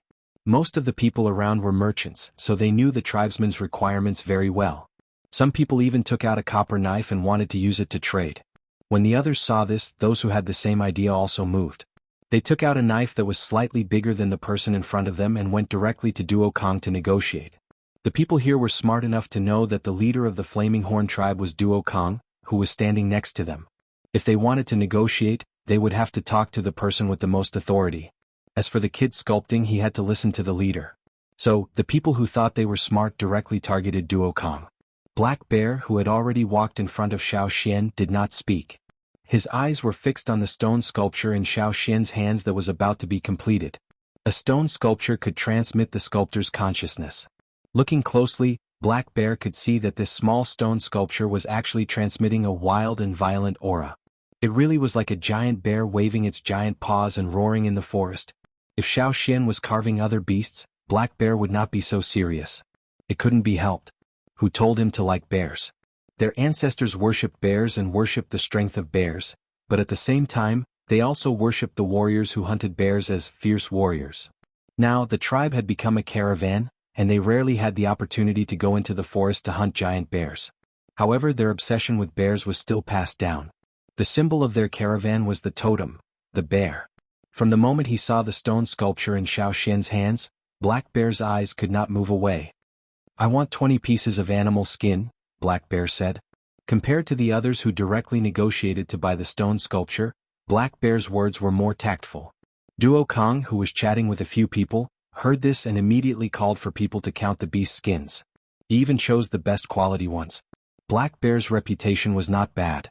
No matter what his style was in other matters, at least he was very honest when it came to trading. He would not be stingy when it came to trading. There were large pieces of animal skin, but generally speaking, there was no need to specifically mention large pieces of animal skin. Basically, they were talking about small pieces of animal skin. Fearsome beasts were huge, and if a piece of animal skin was too big, it would not be easy to sell. Everyone bought it back to make clothes, so they did not need such a large piece. Therefore, there were small pieces of animal skin. As time passed, everyone formed a consensus. There was a fixed standard, and the size of the animal skin was similar. It was as if they had formed a set of quantitative units. The toll paid to the gatekeeper when they entered the city was a unit of cut animal skin. After the 20 pieces of animal skin were sorted out, Duo Kong had people stack them up and pass them to Black Bear. After checking the animal skin, Black Bear looked at Xiao Xian. How about 20 pieces of animal skin and the stone sculpture for me? I can compensate for it with gold. The gold that people here talked about mostly referred to bronze, which was also the target of Yinjiao people. At this time Xiao Xian's sculpture was just finished. Hearing Black Bear's words, Xiao Xian blew away the stone fragments on the stone sculpture and looked up at Black Bear. His eyes were calm as he said, 30 pieces. Black Bear's gaze went back and forth between Xiao Xian and Duo Kong. Then he looked away and nodded to Xiao Xian. Okay, another 10, no, another 20 pieces. Bear skins are best. If you don't have any bear skins, then find something close to one. Duo Kong grinned and signaled to the people behind him to sort out another 10 pieces. While the others were sorting out the animal skins, Black Bear received the stone sculpture. He looked at it and was very satisfied. He carefully put it into a thick bag of fur that he carried with him. Then he pulled the rope of his coat, grabbed it with both hands and opened the heavy coat to Xiao Xian, Duo Kong, and the others in a domineering manner. Black Bear's coat revealed large and small knives, swords, axes and other bronze tools. Some of them were in the inner clothes, some of the bigger ones like axes and swords were in the waist, and some of the lighter ones were hanging in the inside of the coat. Xiao Xian. He cursed several times in his heart. No wonder Black Bear gave off such a strong sense of heaviness. It really was heavy. How could it not be heavy when carrying so many things? How was this a bear? It was practically a human weapon carrier. However, this also proved that Black Bear was indeed strong. To be able to carry so many things around every day and still live until now without enough strength, there was no way he could have survived. Duo Kang's eyes lit up. He looked at the objects of different colors and sizes. He raised his hand and pointed at a few of them. Some were big, some were small. How many things could be exchanged for 40 of those animal skins, and what quality they could be exchanged for, Duo Kong knew in his heart. When the two sides finished trading, the people around them started clamoring to trade with them. 5-10 pieces of animal skins were all bought. With Black Bear in front, they did not doubt the quality and origin of the animal skins that the Yinjiao people brought out. Everyone knew that Black Bear would not buy anything bad. Even if they did not know the Yinjiao people well, following Black Bear was definitely the right choice. They were not as extravagant as Black Bear, but with so many people, Duo Kong was already grinning from ear to ear. However, even if these people wanted more stone sculptures, it was already too late. In one day, almost half of the animal skins were sold. This made Duo Kong very happy. In the past, he might not have been able to sell so many in 5 days. Today he managed to do it in 1 day. Sure enough, Elder Xiao Xian had a way. At this rate, they would be able to return in less than 10 days. At night, when they were huddled together in a simple tent to rest, Xiao Xian took the time to carve another stone sculpture. This time it was not a giant bear but a different kind of fierce beast. For the next 2 days, Xiao Xian would take out a stone sculpture every day. Just like the first day, he would give them away if they bought more. For those who wanted to buy animal skins, this was very attractive. Although many people could not buy dozens of animal skins at once, they would still patronize the Yinjiao area for the sake of the stone sculpture. Those who bought a large number of animal skins to take away the stone sculptures were traveling merchants and people sent by the slave owners to buy them. On the 5th day, the animal skins brought by the Yinjiao people were almost sold out. Everyone did not have to keep an eye on the goods. After exchanging them for copper weapons, food, and so on, they each took what they had and gathered together to exchange. The people of the Taihe tribe were quite envious. This time, because they had brought some relatively rare herbs, they were selling things much faster than before. But no one expected that Xiao Xian would appear in Yinjiao. Without a big order, Xiao Xian no longer carved. Seeing that there were not many things to sell in Yinjiao, he took out his own stones. For this reason, he had asked people to help look after them yesterday and let these stones shine in the sun all day. Now, as long as he took them to a slightly darker place, he could see the obvious light on the stones. In the past few days, more and more tribesmen came to Amba City. The surroundings were full of shouting and quarreling, competing to see whose voice was louder and whose was louder. From time to time, people could be seen being sent flying. Xiao Xian did not compete with them in terms of voice. Instead, he made a wooden sign with words written in bright plant pigments. A new gem that glows in water, water sun stone. The drumming tribe's crystal stones were produced during the full moon and were called water moon stones. Xiao Xian made this one to absorb the yang-guang, so he changed the moon to sun. The wooden sign was supported by a long pole and inserted next to it. There was no need to shout, just directly waiting for people to come. Xiao Xian had people turn the wooden sign every once in a while to change the direction so that people in other directions could also see the words on the wooden sign. New things were always full of attraction. Just now, there were tribesmen who were glad that Yanjiao was finally deserted. Who would have thought that not long after, they would see a large number of people rushing to Yanjiao? There was no way around it. It was just that the sign erected there was too eye-catching.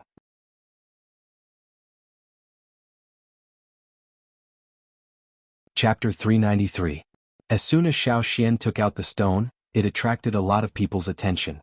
The words on the wooden sign were simple and clear, so many people didn't look at anything else and went straight to the Yanjiao area. What is it? It's glowing? It can't be nonsense, right? That seems to be the place where the Yanjiao tribe is. Their animal skins were selling well before. Let's go and see if it's real or fake. No matter what their opinions were, curiosity had already risen in their hearts. They would rather waste more time than miss out on any possible rare item. For the purchasers sent by the slave owners, if they brought back rare items, their superiors would be happy, and they could get a lot of benefits. For the merchants, after buying from the tribes, they could change places and resell to other slave owners, and they could still make a profit. On the Yanjiao side, the goods they brought were almost all sold. After Xiao Xian took out the crystal, more and more people gathered around, and they spontaneously protected him. Every year, there were many thieves who took advantage of the chaos to steal things, and they had to keep their eyes open. This time, Xiao Xian brought a total of 10 crystals, and now he only took out one. At this time, the weather was already cold, and many people were wearing large cloak-like animal skins. It was easy to check if the crystal was really glowing, and they just had to cover it with their own coats. But don't even think about stealing. There were so many eyes around, and as long as they saw the slightest sign, they wouldn't be able to take back their claws. One by one, people squeezed over with large animal skins that completely covered the light, and covered the crystal in Xiao Xian's hand with their large animal skins. Their eyes moved closer to look. In the dim field of vision, the small crystal emitted a clear light. Holding it, they could easily see the words in the dark. Without waiting for them to look, Xiao Xian had already taken back his hand and showed it to the next person. After looking at about 50 people, Xiao Xian put away the crystal and returned to his original position. He said to the crowd, "What do you think? Are you satisfied?" Some nodded, while others remained silent. However, all of them stared at Xiao Xian with fiery eyes, waiting for him to continue. Xiao Xian didn't say anything. Duo Kong took over the mission, but he didn't tell the whole truth. He only said that they found this crystal when they were hunting fearsome beasts. They dug it out from the bottom of a river that was connected to the sea. This wasn't a lie. If that river had water, it would be bigger than the one in front of the tribe. It could be considered a big river, right? It was said that the river would flow to another, bigger river, and then the bigger river would flow into the sea. This was not wrong. As for the total number of crystals, Duo Kong only said that there were 5.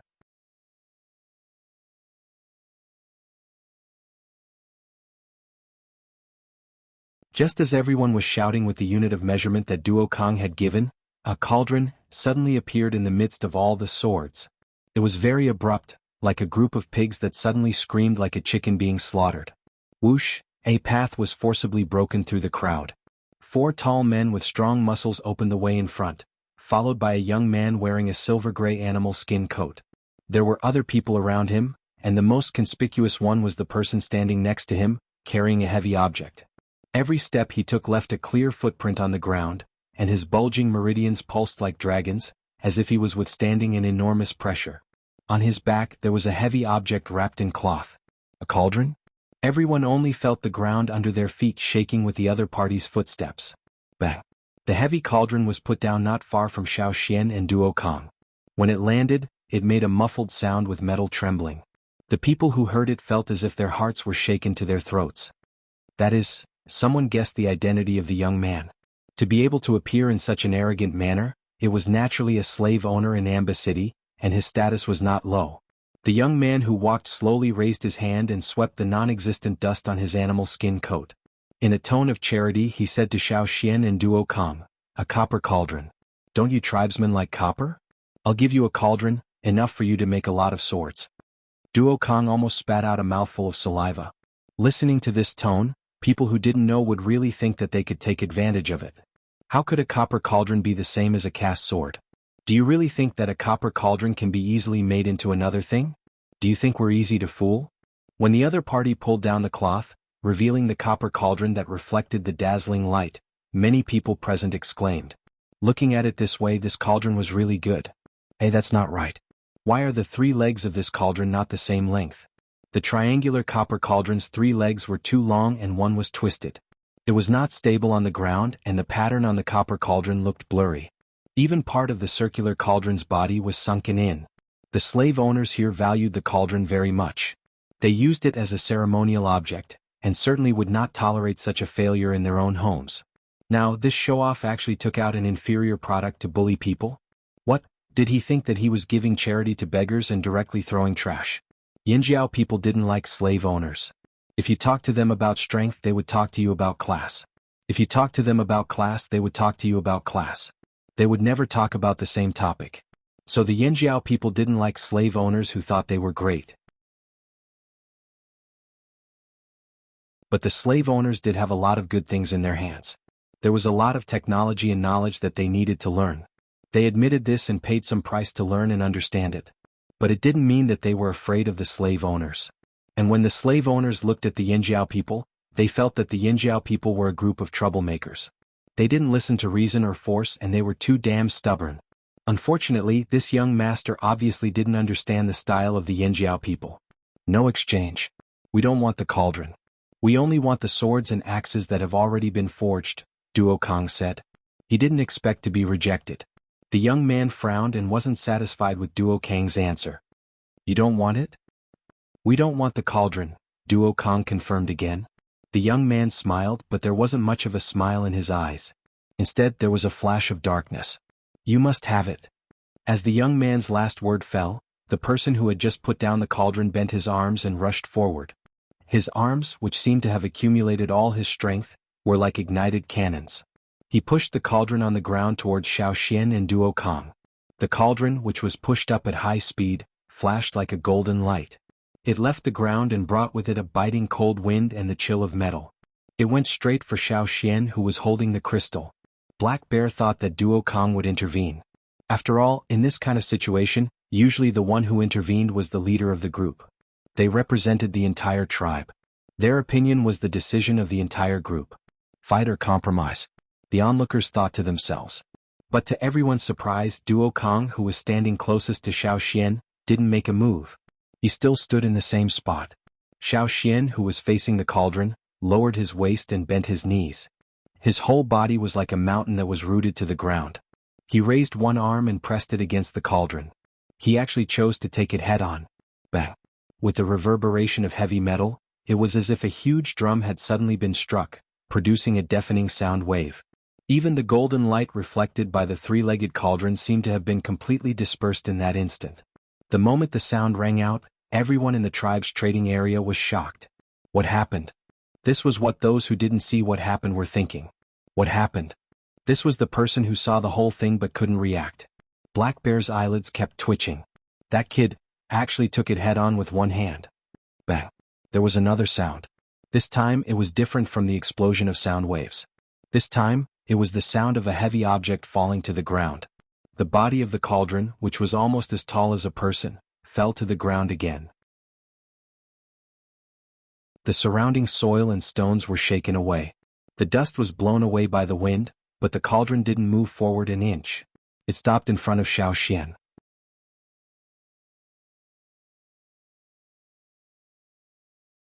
Chapter 394. Because of the protection of his subordinates and several slaves, and Ping, who sat there with a proud posture, did not suffer much damage from the momentum. Only the sound just now hurt his ears. Pushing aside the people in front of him, and Ping frowned and looked at the person standing there like a mountain. He looked at the totem pattern on the other's body and seemed to have seen it before, but he couldn't remember. And Ping cursed his bad luck. Today was really unlucky. He went to check the goods early in the morning and brought back the pre-ordered cauldron. Who knew that there would be a mistake in the cauldron casting? In a fit of anger, he let the slaves around him carry the cauldron away, intending to find someone else to cast the cauldron. There were so many people in the Yin family, why let an outsider cast the cauldron? What's more, it was cheaper to cast the cauldron himself. However, when he came out of the cauldron casting, he heard someone say that there were treasures in the free trade zone, so he brought people over. He wanted to exchange a useless cauldron for those treasures. Not only could he get rid of the failed product, but he could also show his generosity. If the other party did not give him face, he would use force. Who would have thought that such a situation would occur? What were the people around him saying? Yanjiao tribe. The name was a bit familiar. Meeting that pair of eyes, and Ping actually felt a sense of fear. And Ping had no choice but to look elsewhere, but his neck seemed to be particularly stiff when he turned around. Xiao Xian, who had been sitting there, had stood up because of the cauldron. At this time, the hand that blocked the cauldron was still on the body of the cauldron. His feet were apart, his knees were propped up, and his body was slightly crouched. He stood there steadily, giving people the feeling that a sleeping beast had opened its eyes after being provoked. Savage like a beast, this was the evaluation of the people of Amba City who lived in remote places. The Yanjiao tribe in front of him was also the same in Ping's heart. And in Ping's eyes, the moment this savage beast woke up, a powerful aura erupted from its body. That was not the power that an ordinary savage beast could produce. That ferocious aura that rampaged just now was something that no one present could ignore, no matter how slow they were. Tricky. That was Ping's thought at the moment. After the silence, there was a burst of noise. They thought that the person in charge here was Duo Kong. Even if it wasn't Duo Kong, it would be Guang Yi. They didn't expect it to be the young man who took out the gem. Who is that person? Are all the young people in Yanjiao so powerful? Hee, look at that in City Guy's expression. I wonder if the two sides will really start fighting. It's good to fight. We can take advantage of the opportunity to pick up some good stuff. I heard that the Yanjiao people got a lot of good stuff these days. Although many people had other thoughts, they knew to keep their voices down and not say it out loud. They just kept their eyes fixed on the movements on the field, waiting for the opportunity to explode. And Ping's eyelids trembled slightly. For a moment he really didn't know what to say. The people around Ping rolled their eyes and immediately seized the opportunity to stand up, wanting to leave a good impression in front of Ping. He took a step forward and pointed his finger at Xiao Xian and the others. He raised his chin and said, "What? Do you want to be enemies with the 6 tribes of Amba?" Because they used to belong to one of the 6 strongest tribes, even if they were later merged and subdued, the people of the Amba tribe, who were now the people of An City, still liked to call themselves the 6 tribes of Amba. This way they would have face and satisfy their vanity. Unfortunately, for the Yanjiao people, it didn't matter if you were from the 6 tribes of Amba or the 7 tribes of Amba. If you stepped on our bottom line, don't blame us for fighting back. Xiao Xian looked at the other side calmly and said, "I heard that you 6 tribes of Amba like cauldrons. We'd better not take what you love. This cauldron is yours." It was clearly an ordinary-looking hand. Compared to the enormous cauldron, it was so tiny. However, the scene from before gave people the feeling that the entire cauldron was enveloped by this hand. At this moment it was the same. Bang. As the hand on the cauldron retracted and slapped, there was another sound of metal trembling. It was heavy with a high-pitched sound and unrestrained murderous intent. Once again it resounded throughout the entire free trade zone. The cauldron, reflecting the golden light of the sun, turned into a stream of light and flew straight to the person who had just jumped out. The cauldron flew so fast that the person who had just jumped out couldn't avoid it at all. Under the collision, the skin on the surface of the person's body seemed to suddenly split open, bursting out several bloody marks. Blood splashed from the cracks, and the sound of broken arm bones and sternum was completely suppressed by the sound made by the cauldron. All the people around saw was the figure of the person who flew out upside down with blood spurting out. When he fell to the ground, there was a long trail of blood. The cauldron fell to the ground. Because the 3 feet were uneven, it couldn't be stabilized. After landing, it buzzed and swayed several times before standing crookedly. At this time, the flaws of the cauldron were completely exposed. Black Bear looked at the crooked cauldron with contempt in his eyes. They didn't even bother to look at this kind of thing. As for the idiot who took out this thing and wanted to force a trade, he deserved to be slapped in the face. Not only Black Bear, but even the others who were thinking about how to pick up the scraps secretly felt that this was a good slap in the face. Did they really think that their tribesmen's eyelids were shallow and that they could be dealt with by a little broken thing? Although the onlookers retreated a little further, as if they wanted to stay away from the battlefield, they didn't really leave. They didn't mind watching a show. Moreover, for most of the tribesmen here, they usually gave face to the people surnamed in Amba City, but they weren't really afraid of them. Naturally, they were happy to see the Yanjiao people humiliate the Ans. Anyway, this matter didn't involve them. On the other side, seeing his subordinates on the ground, Ping's expression twisted. This was a provocation. A provocation to the authority of Amba City. Unable to sit still any longer, and Ping suddenly stood up and waved his hand. Beat them. After a pause he added, get those glowing stones back for me.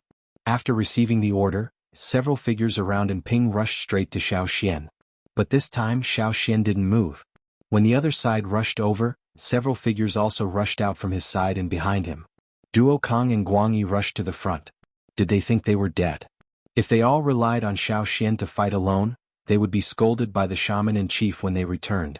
There was the sound of metal clashing as well as the collision of bones and muscles. Fists and feet collided, and with the sound of bones breaking, a figure smashed to the ground. Puff puff puff puff. Another sound of people falling to the ground rang out one after another. And Ping's twisted face became even more ferocious with these sounds, but he didn't have the guts to fight personally. After smashing the last person who rushed out to the ground, Duo Kong and the others returned to their own camp and stood around Xiao Xian. Duo Kong took out an axe that he had exchanged not long ago and threw it to Xiao Xian. Xiao Xian caught the axe and turned the handle between his fingers. Then he held the handle firmly in his palm and looked at Ping and the others not far away. Without the paint, the flame-like totemic patterns on their bodies were fully displayed.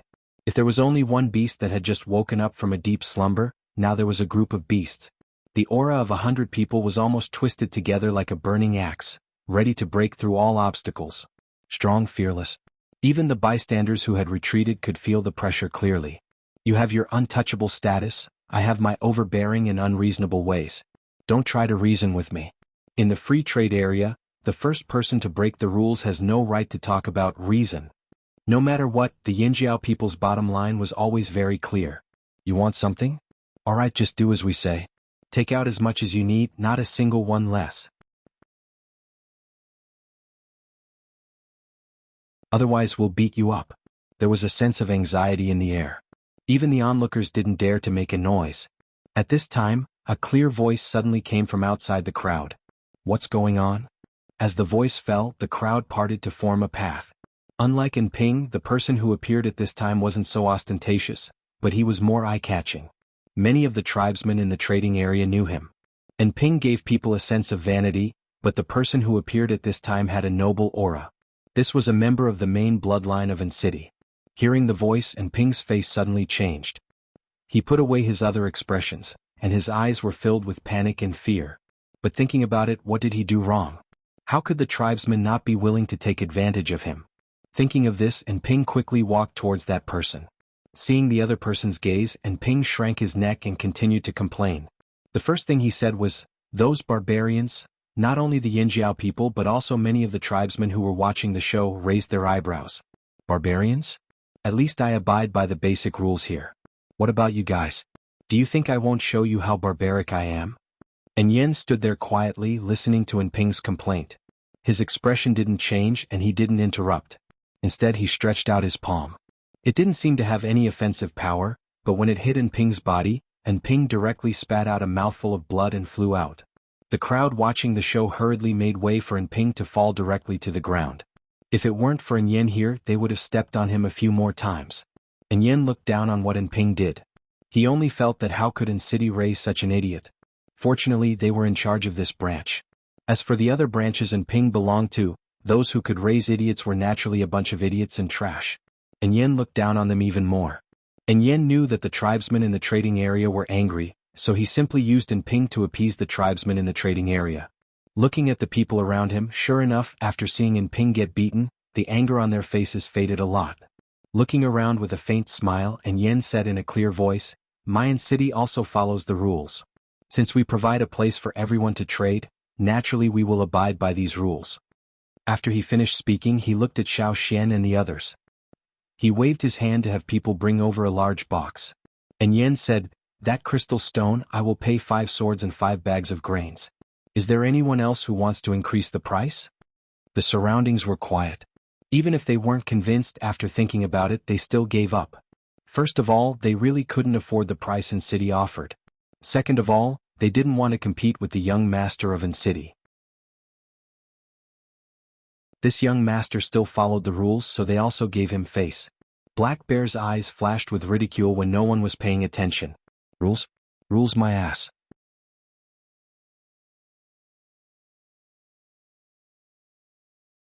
Chapter 395. Duo Kong looked at Xiao Xian, and when he saw Xiao Xian nod, he went over to count. Xiao Xian also took out the 5 crystals. In that case, these things are naturally yours. And Yin smiled, and the anxious atmosphere from before dissipated. Letting people take the crystals away, and Yin also let people drag the cauldron that was standing crookedly on the ground. This cauldron is a gift to you as an apology. Although the cauldron was a failure, it was still bronze after all. If it was not satisfactory as a weapon, it could be used to make other things. Even Black Bear felt that this gift was good. Duo Kong naturally felt that this gift was very cost-effective, but it also depended on Xiao Xian's thoughts. Young people were, after all, impetuous. Sometimes, in order to fight, it was understandable that they did not want the benefits in their hands. Unexpectedly, Xiao Xian smiled and did not refuse. Thank you. After the two sides completed the transaction, and Yin left with his people, and the trading point returned to its previous state. However, those who wanted to take advantage of the situation were quite disappointed. They regretted that they did not fight. The people of the Yinjiao tribe packed up their things and left amidst the discussion of the people around them. The people of the Taihe tribe also left. This was something they had arranged long ago. On the other side, the people around Black Bear watched the Yinjiao people leave. They raised their thick fingers and pointed in the direction the Yinjiao people left. Boss, should we follow them? Of course. I don't believe that's all they have. Black Bear grinned. The people of the Yinjiao and Taihe skillfully left Amba City, took care of a group of followers, and then quickly left along the road they came from. Originally, Duo Kong planned to go another way. This was what they did every time. When they came, they would take one road, and when they went back, they would take another road. It was safer this way. However, Xiao Xian suggested that they go along the original road for a while and then change. Anyway, the two roads were not far from each other at the beginning, so it was not too late to change. There wasn't much cover around this section of the road, so if there was anyone, they would be able to discover it in advance. At first, the people from Taihe were against Xiao Xian's decision, but fortunately they would still change their route when the time came. After thinking about it, they reluctantly accepted it. However, it was natural for them to have their own opinions, so they didn't give him any face. The large cauldron had already been wrapped in a green-gray cloth, so it wasn't as conspicuous as before. The Yinjiao people were strong, so it wasn't that strenuous for them to carry it. After a while, they would switch to another person to carry it one by one, so it wouldn't take too much time. The journey back was much more dangerous. There were quite a few robberies. Previously, when they saw the Yinjiao people picking up good stuff, there were already quite a few groups who wanted to rob them. This time, no one held back. Those who needed to be killed were killed. So, a slight sound was heard. More robbers? Everyone was on high alert. Xiao Xian smiled when he saw the approaching figure. They're finally here, Xiao Xian said. You knew we were coming? Black Bear asked doubtfully. I guessed. Xiao Xian didn't say anything else. He had only noticed Black Bear's gaze when he was leaving, and based on other people's evaluation of Black Bear, he had made a final guess. That was why he had everyone follow the original path. The danger level of this journey was not high, and if no one came after this journey, they would switch to another path. Black Bear's thick eyebrows twitched, then he laughed loudly. You Yinjiao people are really interesting. If they could guess that he was coming, then they could definitely guess something else. The Yinjiao people were smarter than he thought. Seeing that it was Black Bear, the others relaxed slightly. Duo Kong walked up and asked, Could it be that you still want to trade with us? They had left in a hurry, so they still had some things that they hadn't sold. There were even more people from Taihe left. Hearing this, they looked at Black Bear expectantly. That's right, Black Bear said in a rough voice. I know you still have those glowing crystals. I'll trade with you at the same price as in yen. How about that? Seeing Xiao Xian nod, Duo Kong was happy. When he heard that Black Bear would buy all of their remaining goods, Duo Kang's eyes narrowed into slits. The people from Taihe were no longer angry. In fact, they were quite grateful for Xiao Xian's decision. Now that they had sold all of their goods, it would be easier for them to go back. After letting his men complete the trade, Black Bear asked Xiao Xian about the use of the glowing crystals. After Xiao Xian finished, Black Bear touched the thick leather hat on his head, took out a piece of bone engraved with a bear pattern, and handed it to Xiao Xian. If you have such goods in the future, you can come to us directly. I'll still eat the animal skin and other goods. Oh, and that stone carving of yours, if you have it, I also want it. It's best if it's a giant bear, but if there's no giant bear, other things are fine too. Black Bear also mentioned their base in Amba City. Coupled with the bone plate, If Black Bear wasn't in Amba City, they could still trade as usual. The Yinjiao people didn't have to worry about being cheated. Cooperation? The Taiha people were a little surprised.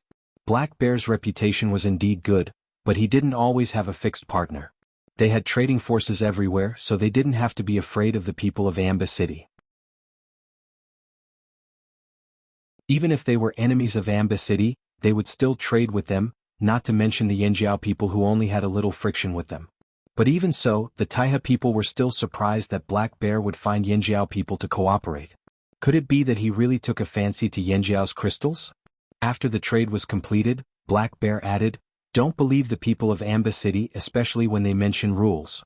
Because in the hearts of the Amba people of the 6 tribes, what they say is the rules." The people of Amba City never had fixed rules. In the past, when the Yinjiao people went to Amba City to trade, it wasn't conspicuous, and there weren't many things that they really valued. But this time was different. The Yinjiao people not only beat the people of Amba City, but also took out things that would cause trouble. "Thank you for telling us," Xiao Xian thanked him. "Even if I didn't tell you, you would still be on guard." Black Bear's eyes swept over a large wooden box next to Xiao Xian. "Can I know what's inside?" Just now, when Xiao Xian moved the box, he heard a little sound. It wasn't the sound of metal, but more like the sound of stones colliding. Could it be that there was still something good that hadn't been taken out? As a businessman, sometimes his curiosity was still very strong. Otherwise, how could he smell a business opportunity? "Those are not things for trade." Xiao Xian refused. With that said, Black Bear was even more curious. He pestered Xiao Xian for a while, promised some other benefits, and took out some small bronze objects as gifts. Only then did he let Xiao Xian open the box. When he saw the things inside, Black Bear was stunned for a moment, then burst out laughing. Then, in a good mood, he called his men to leave. The people of the Taiha tribe, because of their angle, did not see what was in Xiao Xian's box. What was inside was not the things that Xiao Xian exchanged with the crystal stones. Naturally, it was something else. What was it? Ignoring the curious gazes of the people of the Taiha tribe, Xiao Xian packed up his things and planned to set off again. The person he was waiting for had arrived, so it was time to change his route. With Black Bear as a partner, the Yinjiao people would not have to worry about being rejected by the people of Amba City when they brought things to trade. After taking 2 steps, Xiao Xian stopped again. He saw that the cloth wrapped around the cauldron had been torn. Guangyi was letting people wrap it with other cloth. Although this was a failed cauldron, the material and parts of the cauldron were still very exquisite. The body of the cauldron was heavy and thick, and the engravings and words on it were full of an ancient and fierce sense of mystery. At that time, when Yin proposed to give the cauldron as a gift to the Yinjiao people as an apology, the others felt that because the cauldron was a bronze object, it could be recast into other objects, or exchanged for more benefits, so the Yinjiao people accepted the gift. But Xiao Xian agreed to accept the cauldron not entirely because of this. The main reason was that he was very interested in the engravings and words on the cauldron. The people of the Great 6 cities used the cauldron as a ceremonial object. The cauldron symbolized power. Whether it was a major celebration or a reward for people, many times they would record some more special things on the cauldron, representing different meanings. And Xiao Xian was interested in this. Yes, most of the people here were literate, but the extent of their knowledge was very limited. The words they were familiar with were the words commonly used in daily transactions. As for the more complicated words, there were fewer people who understood them. Some of the more complicated sentences were extremely simple but profound, just like the conclusion used by the tribe in the past. They were even more confusing, so there were even fewer people who cared about them. Many people made their own weapons but never added words on it. At most, they added their tribe's totem or name and nothing else. They felt that it was too troublesome, and were not as particular as the people of the Great 6 cities. Not only did they add words, but they also drew a lot of other patterns that were superfluous to them. Just like this cauldron, although they knew that there were words on the cauldron, they only felt that it was for decorative purposes and could not understand it. They were also not interested in these things, so naturally they would not look at it. When the cauldron was wrapped up again, Xiao Xian's gaze moved away from it. "Let's change our route." Duo Kong called the rest of the people who were still resting, and the group set off again. On the other side, Black Bear led his people away. There were also people who tried to rob them, but they were all dealt with quickly. "Boss, you saw that kid from the Yinjiao tribe in the box. What was in it?" One of the people in Black Bear's team pulled a leaf from a nearby tree, wiped the blood on his sword, and asked. "Something interesting," Black Bear replied. "What could make you laugh like that?" Everyone was puzzled. How many of the people in Yin sent out do you think will come back? Black Bear asked. They had a wide network of people in City, so they were naturally aware of Yan's movements. Don't be fooled by Yan's righteous appearance in front of others. He kept talking about the rules, but in reality he was ruthless. As soon as the Yinjiao people set off, he sent people to chase after them. He also knew that the Yinjiao people used to take a different route back, so he sent people to chase them in that direction. He did not expect that the Yinjiao people would go back the way they came. However, they would definitely meet the Yinjiao people later on. Speaking of which, neither route was safe. On one side there were people from other tribes waiting to ambush them, and on the other, there was Yan's people chasing after them. If it was before, Black Bear might have sympathized with the Yinjiao people, but now Black Bear felt that the other side might be the unlucky one. The others in the group were still discussing Black Bear's words. Seeing Black Bear's gloating face, they could not help but ask, "Boss, how many of Yan's people do you think will come back? Even if they fail, at least half of them will come back, right?" Hey, 10 or 20 is more like it. How is that possible? The others did not believe it. Is it a trap? That's impossible. It was not that they looked down on the Yinjiao people, but they knew that most tribesmen still cherished weapons. Even if they set up an ambush, they would choose wood, rope, and so on. If that was not enough, they would use all kinds of medicine. As for metal, they were pitifully few because they were reluctant to use it. The lethality of wood compared to metal was, of course, much smaller. Bone was very restrictive and inconvenient to use, so in the use of many traps, many tribesmen may not be able to compare to the people of the 6 great cities. Not everyone was as generous as the slave masters of the 6 great cities. In this world there are not only wood and metal. Black Bear sighed. Stone tools, this thing that had almost disappeared from the stage of history, he saw in the Yinjiao people. Moreover, they were very meticulously made, as if the maker had already thought about how to use those stone tools. Like a spider perched in a hidden corner, when it pulled out the first silk, it knew what kind of web it was going to weave.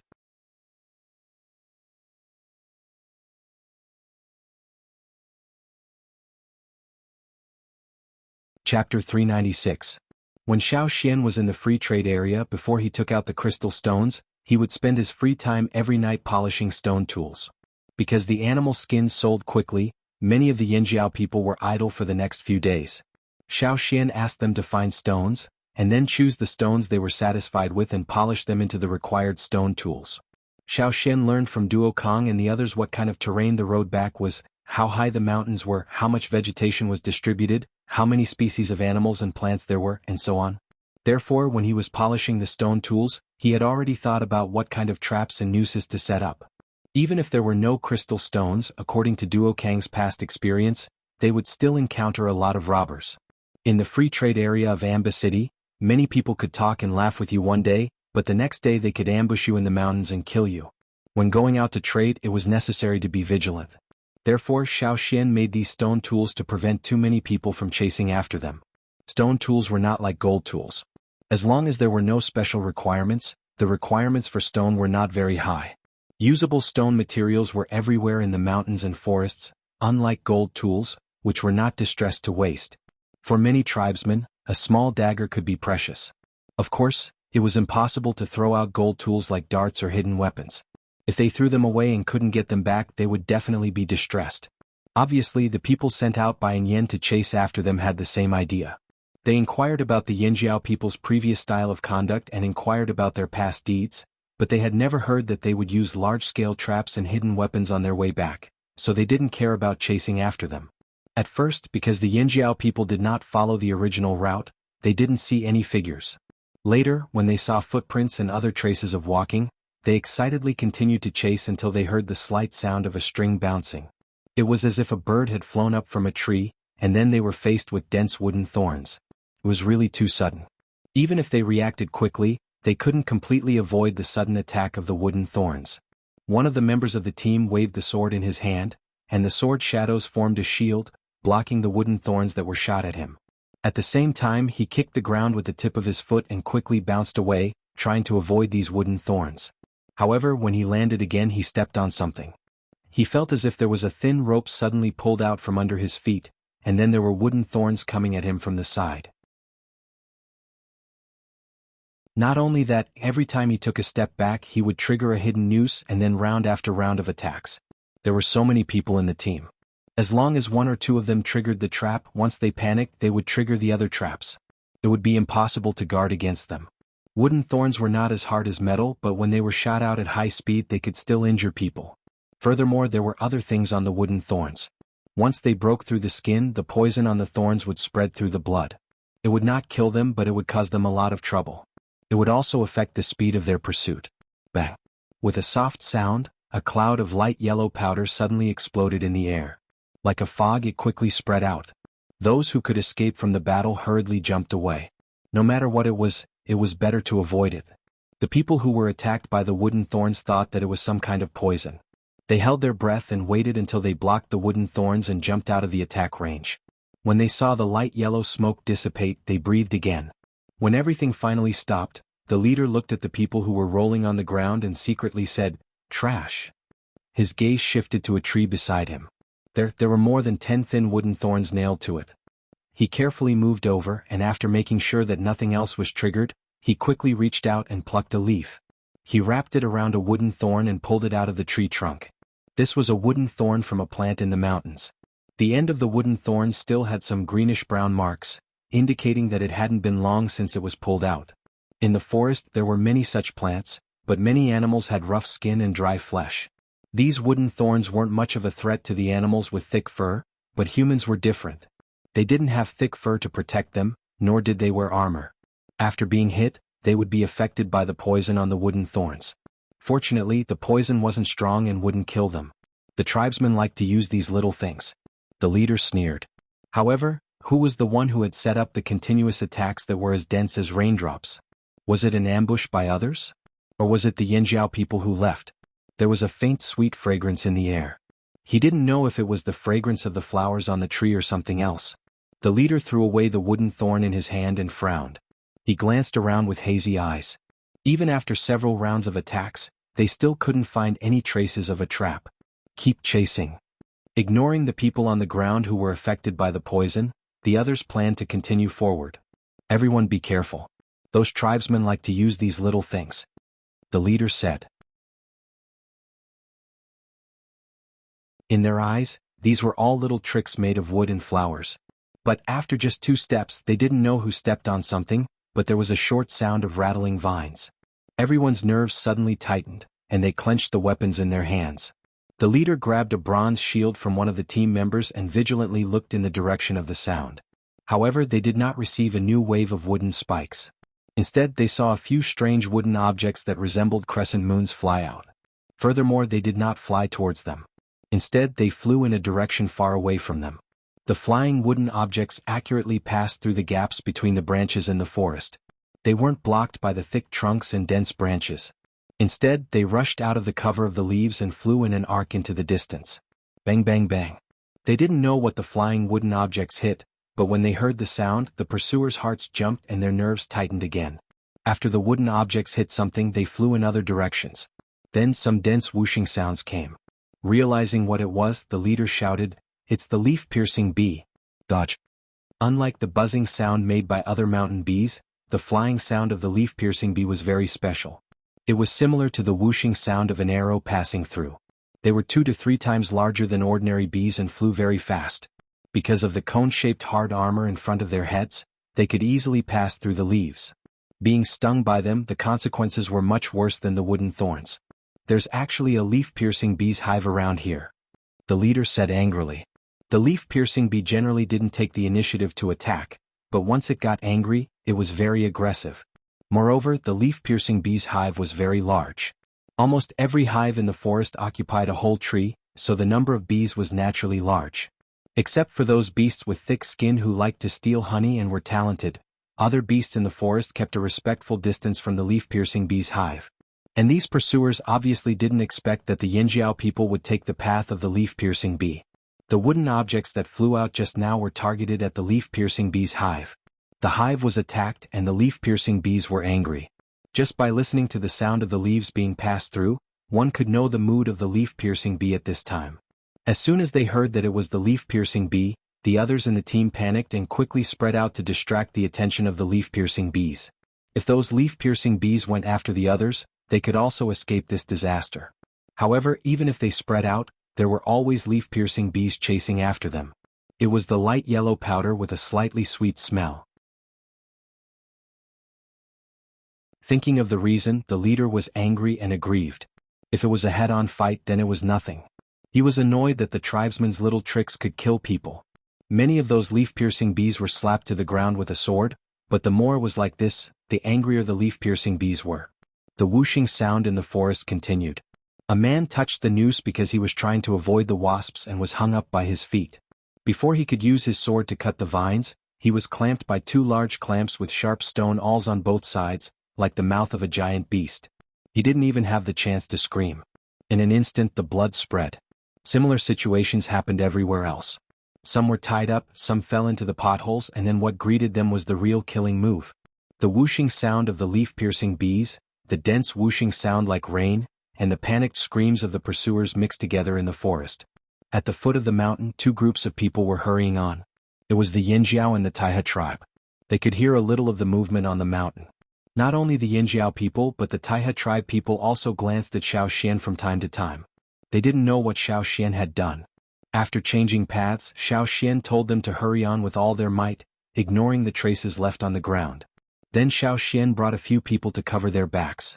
Before leaving, he asked the Taiha tribe people for some medicine.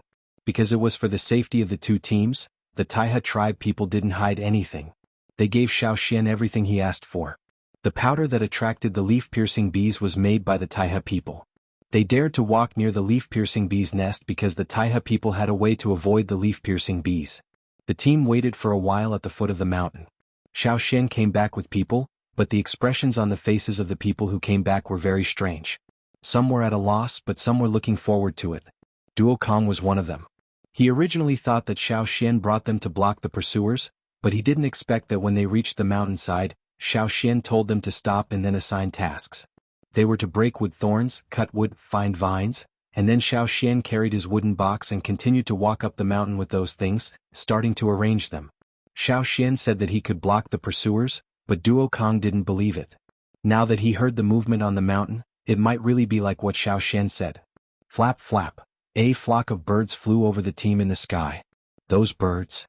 The Taiha tribesmen's eyes narrowed as they looked at the sky. Their gazes followed the birds, and they looked at the mountain behind them that was constantly moving. Those birds were scavenger birds. They could smell blood from far away and then follow the smell to find food. When hunting in the forest, they would also judge what was happening based on the movements of the scavenger birds. Now, the place where the scavenger birds were flying was the place where the Yinjiao people had set up the trap. Are those people all dead? Someone in the team asked Xiao Xian. It's not that easy, Xiao Xian replied, but after a few more times there shouldn't be many left. A few more times? The Yinjiao people and the Taiha people looked up at Xiao Xian at the same time, then looked away and hurried on in silence.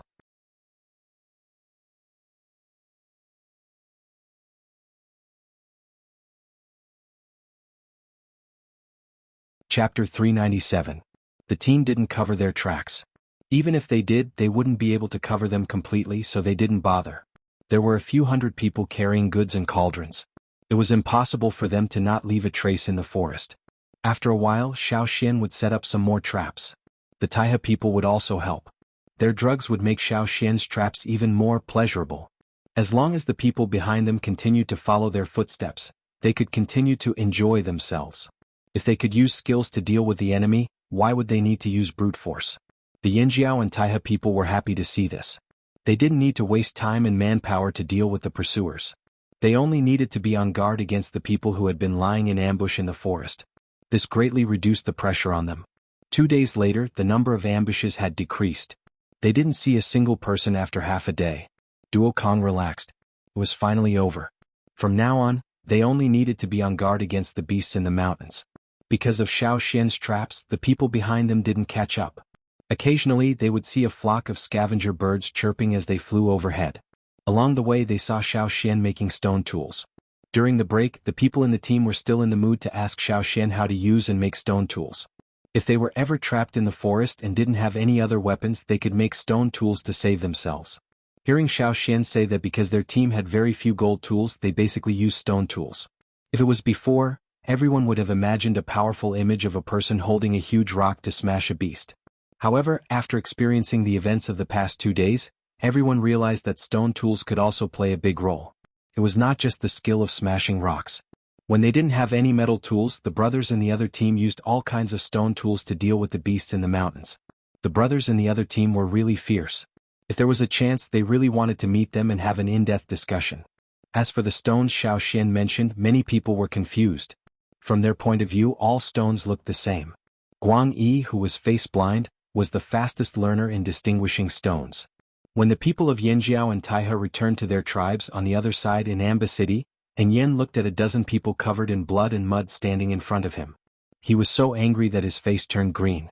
With a flick of his hand, he threw the palm-sized wine cup on the ground. A bunch of trash. The person who was scolded stood there, trembling with fear.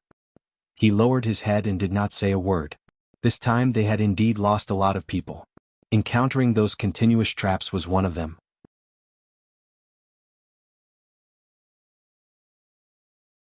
They were also robbed by other tribesmen and suffered many casualties. Once they were out of Amba City, the other tribesmen put away their smiles. Whatever they could rob, it didn't matter if they were from the 6 tribes of Amba or anyone else. The immediate benefits were the most important. Because of the trap, many of the people Yen sent out were injured. They were also taken advantage of. He sent out more than 100 people, but in the end only a dozen came back. How could Yen not be angry? It was like being pressed by a big stone in the chest. It was so stuffy that he wanted to vomit blood. The Yanjiao people didn't get the remaining crystal stones in their hands, and they didn't even get the bronze cauldron back. Why did Yen easily give away such a big bronze cauldron as a gift? One was to attract hatred. Giving it away in front of so many people in the free trading area would definitely attract more people's attention to the Yanjiao tribe's trading team. Of course, Yen was happy to borrow other people's hands to cause trouble for the Yanjiao people. The second reason was to use the bronze cauldron to delay the Yanjiao people's pace. It was definitely inconvenient to carry such a big cauldron in the mountains and forests. It would also leave traces of walking, making it easier to track. But the result was like a loud slap, mercilessly slapping Yen in the face. Bronze was still very rare to the tribesmen, and the casting process was complicated. Every cauldron, especially those large ones, required a lot of manpower and material resources. Because of its rarity, it had always been exclusive to the slave masters since its creation. Moreover, it was only owned by the leaders of the 6 tribes. Those with lower status in the city did not have the ability to own one at all. Most people could only use pottery cauldrons. Of course, as the descendant of the leader, Yen had the right to give cauldrons to others, but to give it to the tribesmen? Yen really didn't think about this. Even if it was a failed casting cauldron, he didn't want to give it to the tribesmen directly. He only wanted to use it as a chess piece. But he didn't expect that this chess piece would be snatched away. How could he expect the tribesmen to spit out something that was taken back? Bang. Probably because he felt that the bronze wine cup wasn't enough to vent his anger, Yen smashed an exquisitely made ceramic cup with an extremely thin body. Get out. Seeing these people standing in front of him, Yen was angry. If it weren't for the fact that he still needed these people after losing so many people, he would have already dragged these wastes out and beheaded them. The next time the Yanjiao people came to Amba City's free trade area, he would definitely teach them a lesson. Unfortunately, what Yen didn't know was that the Yanjiao people had already made a deal with Black Bear and didn't need to run to the free trade area. By the time the Yanjiao and Taihe teams returned to the tribe, the weather in the mountain forest had obviously turned cold. Standing at a high place, they could see the yellowed leaves everywhere in the mountain forest. It wouldn't be long before those leaves completely fell, and at that time winter would come. After going out to trade, the Taihe tribe people learned one thing: it was better not to provoke Yanjiao's little elder. He could fight head-on. Playing dirty? He could still do it. Especially the few people who fought Xiao Xian before. They were glad that Xiao Xian didn't trap them at that time. Otherwise they would have been tortured to death or angered to death. After parting with the Taihe people, Duo Kong led the team back to the tribe with a smile on his face. The big cauldron that reflected the golden light was also carried by Duo Kong. At this time there was no need to hide it. He lifted the cloth to reveal the body of the cauldron, which was quite eye-catching. Looking at Duo Kong, who couldn't wait to jump up and show off with the cauldron, Guang Yi pursed his lips and called for the others to follow. Walking through the forest, they saw the river outside the tribe. On the other side of the river, Chief Zheng Luo led the tribe people and stood there to welcome the trading team. The big cauldron Duo Kong carried almost blinded the eyes of the people who came to welcome them. Zheng Luo's first reaction when he saw the big cauldron was disbelief. He closed his eyes and opened them again. Duo Kong was still carrying the shining cauldron with a grin on his face. If they didn't exchange for something useful, how could they exchange for a big cauldron? And it was a flat one. If they used it to cook, it wouldn't even be as good as the big stone pot left by their ancestors. Seeing that the cauldron was unstable, Zheng Luo's expression darkened. What's going on? Zheng Luo went forward to ask. If Duo Kong had exchanged for this cauldron with weapons, he would immediately call for a tribal meeting and remove Duo Kong from his position as chief. Duo Kong put down the cauldron and shook his arms to loosen his muscles. Then he smiled and said, "You mean this cauldron? It's Xiao Xian's." When he heard that it was Xiao Xian's, Zheng Luo's expression stiffened.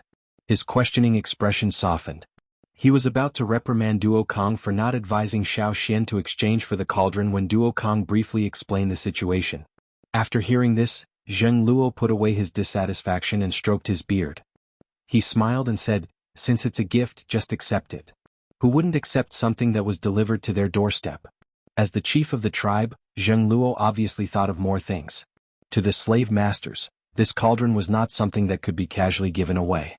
He could already guess in Yan's expression now. They went for wool and came home shorn. They deserved it. They deserved it for showing off. When he heard that Duo Kong was working with Black Bear, Zheng Luo smiled even harder. He said, "Good. Zheng Luo, who was in a good mood, called Xiao Xian up the mountain and gave him some linen and silk fabrics. "While you were out, another team from the tribe went to trade with other tribesmen. I have a lot here, take some with you." Although ramie and other textile materials were rough, they were cheap and easy to obtain.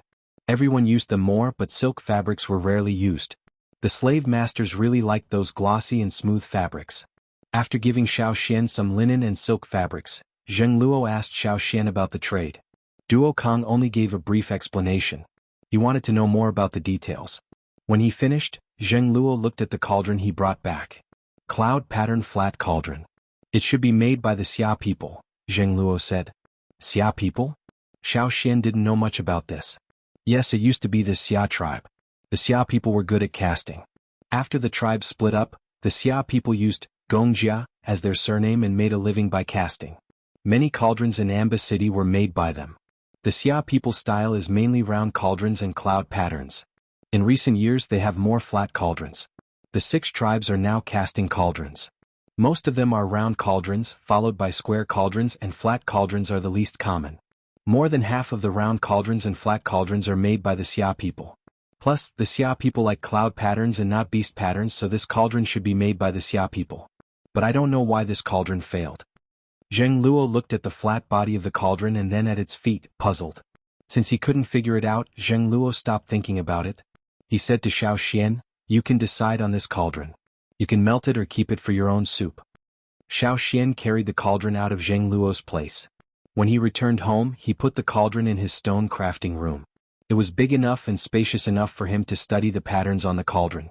The words on the cauldron were a little cryptic and ancient. If it were anyone else, they probably wouldn't be able to read or understand, but Xiao Xian could still understand some of it. The usage of the language here had more or less changed after 1,000 years. There were some differences in the usage of words and grammar. What Xiao Xian learned from the people in the desert was actually the usage of the language here from 1,000 years ago. It was closer to the ancient method on the cauldron. Xiao Xian wrote all the words on the body of the cauldron on a piece of cloth for later study.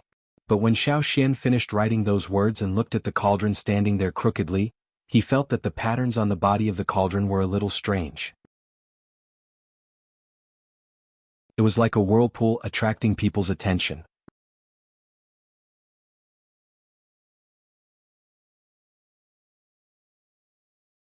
Chapter 398.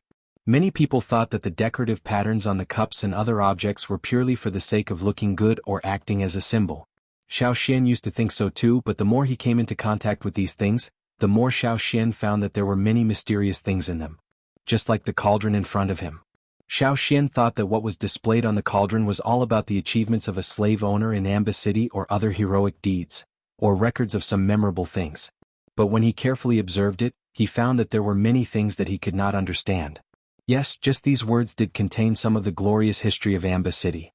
Although there were a few words that Xiao could not understand, it did not affect his understanding of those words. They were words of praise for the ancient Amba tribe, as well as a few congratulatory words. If it was just these, it would be fine, but the cloud patterns on the cauldron that seemed to act as decoration or background always gave Xiao a very strange feeling. Many tribes liked this kind of cloud pattern. The Hui tribe that he came into contact with also liked to use cloud patterns. Probably because these vortex-shaped cloud patterns could not only be used as decoration and filling, but also had a sense of complexity and mystery in the structure. They were free and had a variety of styles. This cloud pattern flat-footed cauldron had a more delicate and complex cloud pattern on the upper end. Each cloud pattern vortex rolled towards the center, some like rolling clouds, some like flowing clouds. What was composed of many cloud patterns was not a simple two-sided structure that repeatedly overlapped up and down, but was combined in a more natural way. It was much more complex than the cloud pattern used by the Hui tribe. It was also the most complex but most natural cloud pattern Xiao had ever seen. At first glance, the pattern was quite beautiful. Although it was not as attractive as the larger characters on the body of the cauldron, as long as one saw the cloud pattern, they would be attracted to it. It was an indescribable visual impact. As decorations, their purpose had been achieved, but was that really all? Xiao stared at the patterns on the body of the cauldron for a while. He wanted to copy the complex and dense cloud patterns, but there was no paper around. Using cloth was too extravagant. Xiao got up and went out to find some wide and long leaves. He then painted some paint on the cloud patterns on the body of the cauldron and used the leaves to print the patterns on the leaves. After that, Xiao copied the cloud patterns on a piece of cloth. Not only were there cloud patterns on the body of the cauldron, but there were also cloud patterns on the 3 flat legs of the cauldron.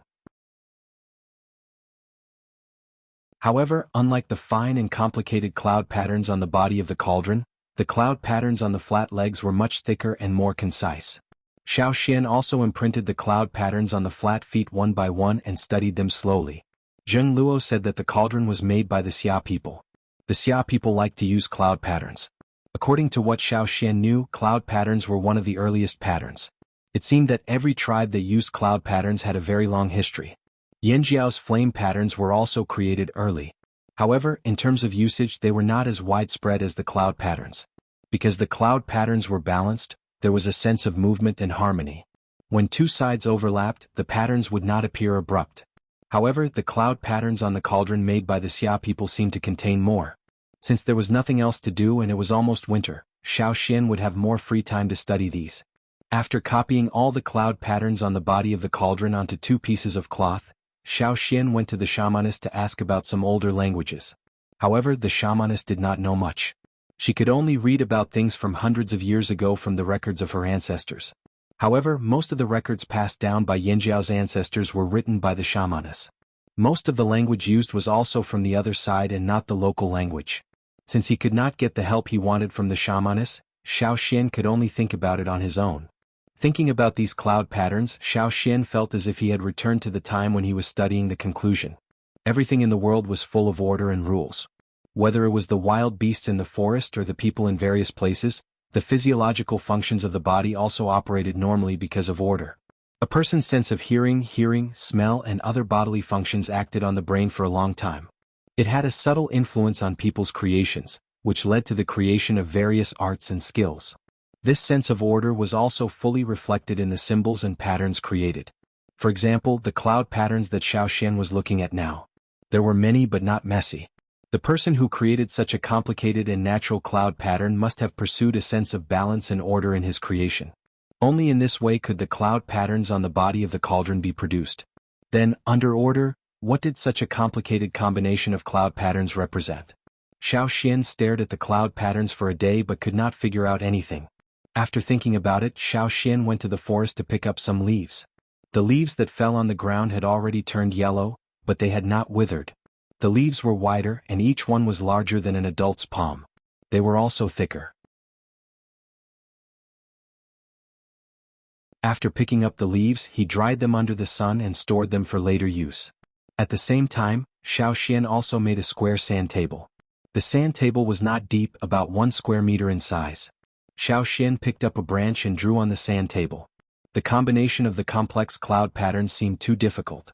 Xiao Xian tried to divide the cloud patterns into several pieces and draw them on the sand table. Every time he separated a cloud pattern, he would draw a single cloud pattern on a leaf. After spending 5 days, Xiao Xian finished disassembling the cloud patterns on the cauldron. It was only a preliminary disassembly. He did not know if it was correct or not. Because there was no comparison, no one could tell Xiao Xian whether it was correct or not. Art existed in exaggeration and rendering, and the artistry of the pattern made it much more difficult for Xiao Xian to disassemble it. After thinking for 5 days, in addition to eating, drinking, and going to the toilet, all the time was spent on disassembling. When he finally finished drawing the last cloud pattern, Xiao Xian was tired. With dark circles under his eyes, he ate a large pot of mountain fruit and meat soup. After a good sleep, he walked out of the house.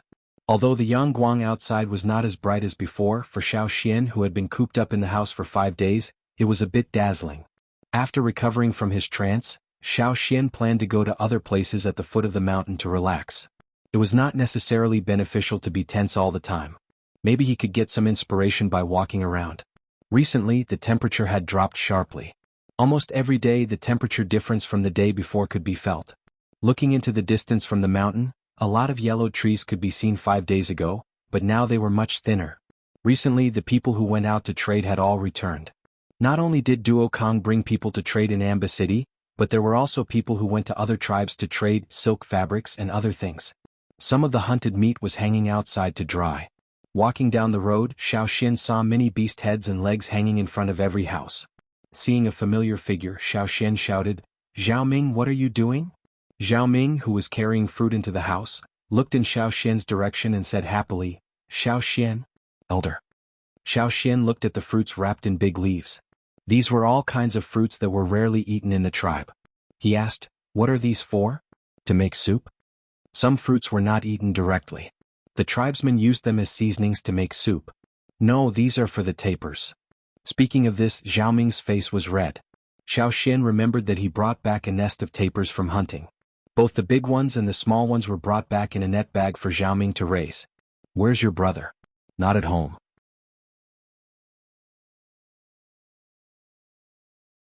Xiao Xian scanned the house and did not see any adults. He went to chop wood with the others. Zhao Ming brought Xiao Xian to see the tapers he raised. The little tapers were bigger than when Xiao Xian brought them back. Their fur had grown thicker. The colder the weather, the more fur these tapers would have to protect them from the cold. When they saw Xiao Xian come over, they all squeezed towards the mother model. The big ones and the small ones all nested in the corner with branches and dried grass. "They're quite energetic. You raised them well. You can eat them when they're a little bigger." Xiao Xian looked at the tapers and said, "Xiaobi's mother said that these tapers will grow faster after winter. They don't eat much in winter, so they grow slower."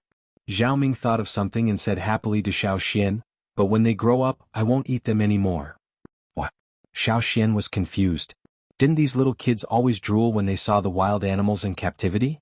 Why wouldn't they eat them? Zhao Ming smiled, showing his white teeth. He did not speak, but faint patterns appeared on his face. The patterns were gradually deepening. It was not as fast as Xiao Xian's, but it was definitely deepening steadily. Totemic patterns? Xiao Xian was shocked, then smiled.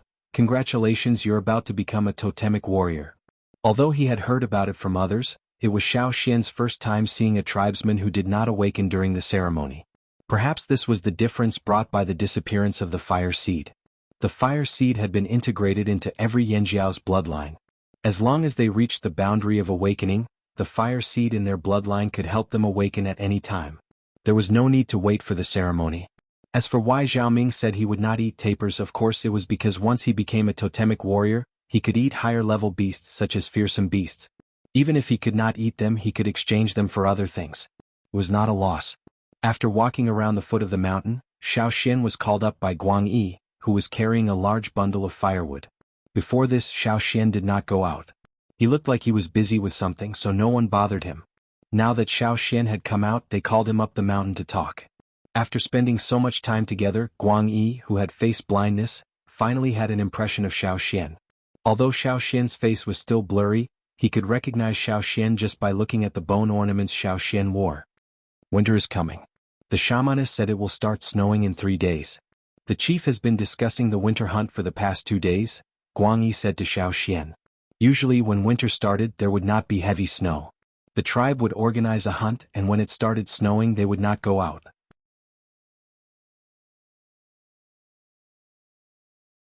After going up the mountain, Duo Kong asked Xiao Xian if he wanted to go for the winter hunt.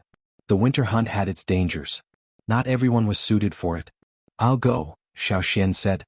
He wanted to use this opportunity to hunt a better prey to make a ceremonial animal robe for the ceremony. Winter here was not long. After the end of winter, there would be the most important ceremony of the year. This was also the first ceremony Xiao Xian attended since he came here.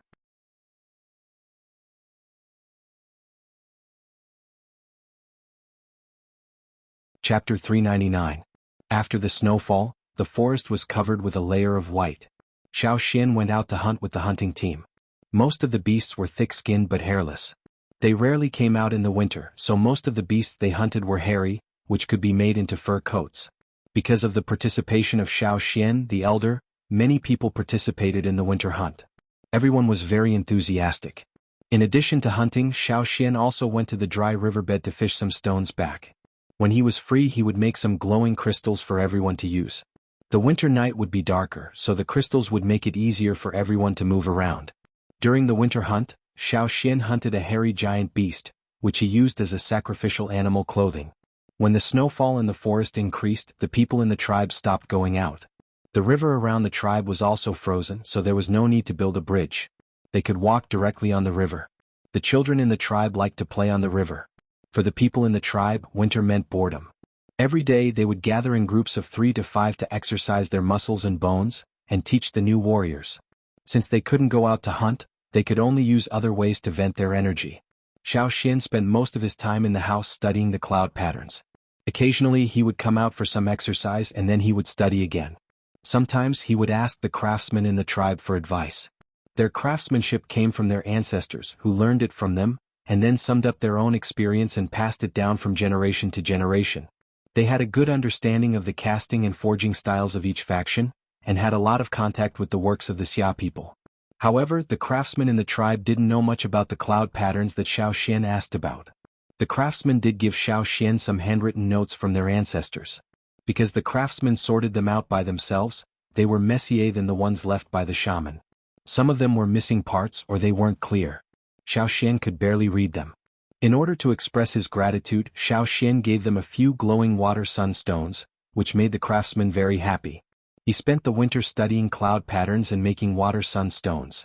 When Xiao Xian heard the cheers outside, he realized that winter had already passed. Winter came late here and the days where they couldn't hunt weren't long. This made Xiao Xian unable to react when he heard the noise outside. "It's over so quickly." Xiao Xian stood up and shook the leaves off his body. He pushed the door open and walked out. Because of Xiao Xian, some families in the tribe also used the water sunstone. Even on a moonless night, other than the light from the fire, some sparkling lights could be seen.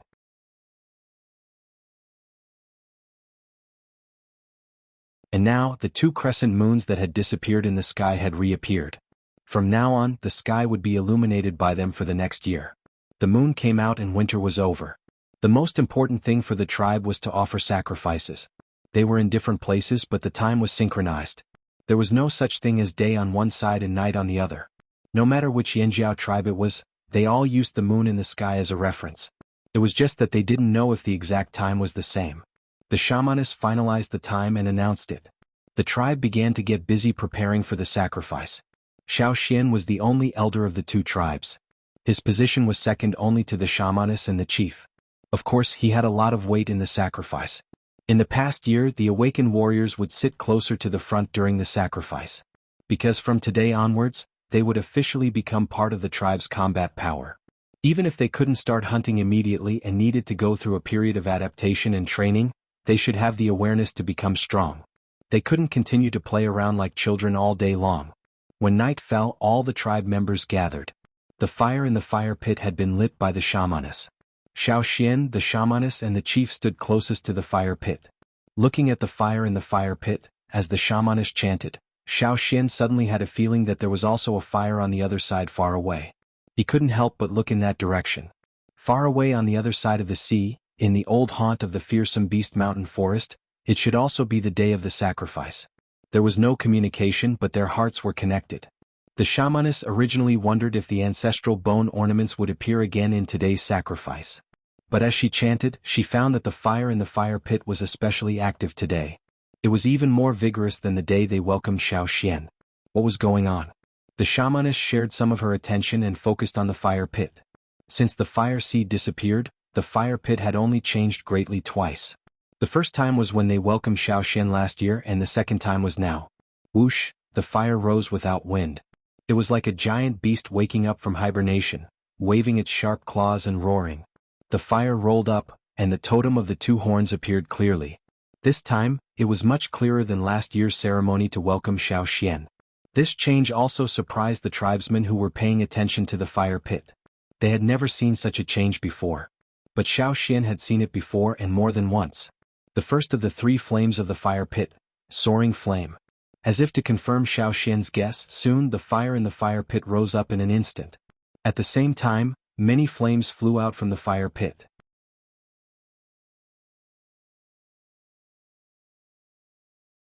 The fire was fainter than the one in Xiao Xian's memory. It was not so much a flame but a reflection of the flame. Looking at the sparks in the fire pit and the flames flying out one after another, the tribesmen were stunned and didn't know what to do. This is... The shamaness looked at the scene in front of her and murmured. At this time she had a guess. She suddenly turned her eyes to Xiao Xian, wanting to get an answer from Xiao Xian. The second flame of the fire pit, soaring flame. Xiao Xian whispered. Synchronized. The fire pits on both sides were synchronized. Even across the sea, even though the situation on both sides was different, at this moment at tonight's ceremony, the fire pits on both sides were synchronized. On the 4 bone ornaments worn by Xiao Xian, the crimson beads emitted flames. Like last time, the eruption of flames wrapped around the surroundings and then formed a flame giant that rose from the ground. Because of the previous experience, everyone was a bit calmer this time. They were only shocked by the floating flames that looked like shadows. This was the first time in their lives that they had seen it. It was strange, but there was an inexplicable sense of intimacy in the bottom of their hearts. The tall flame giant slowly turned around and looked in one direction, which was also the direction Xiao Xian was looking at before. At the same time, in another place far away in the ferocious Beast Mountain forest, the Yanjiao tribesmen at tonight's ceremony were worried about Xiao Xian, who had disappeared for a long time. Since Xiao Xian's disappearance in the desert, the shamaness had sent people to investigate. It took a lot of effort to find out that Xiao Xian had been hunted down and jumped into the sea. He hadn't been seen since then. Because of this, the Yanjiao tribe had almost started a war in the desert. But later, everyone was called back by the shamaness. Xian is still alive. The shamaness held the box containing the elder's bone ornaments and told everyone with certainty. Tonight, many people thought of Xiao Xian, but they didn't expect a flame giant to suddenly appear in the fire pit. If Xiao Xian was here, the flame giant would have calmed them down. But now Xiao Xian wasn't here.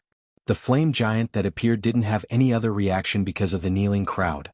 The huge figure formed by the flames slowly turned in one direction. The shamaness looked at the light emitted from the box containing the elder's bone ornaments and was so excited that her hands trembled, almost shaking the ornaments out of the box. You found them. Xian must have found them. The others didn't understand what the shamaness meant. They only knew that Xiao Xian was still alive. That was enough. When will he return? The shamaness asked in a trembling voice. The others thought that she was talking about Xiao Xian, but Chief Ao knew that she wasn't talking about just Xiao Xian.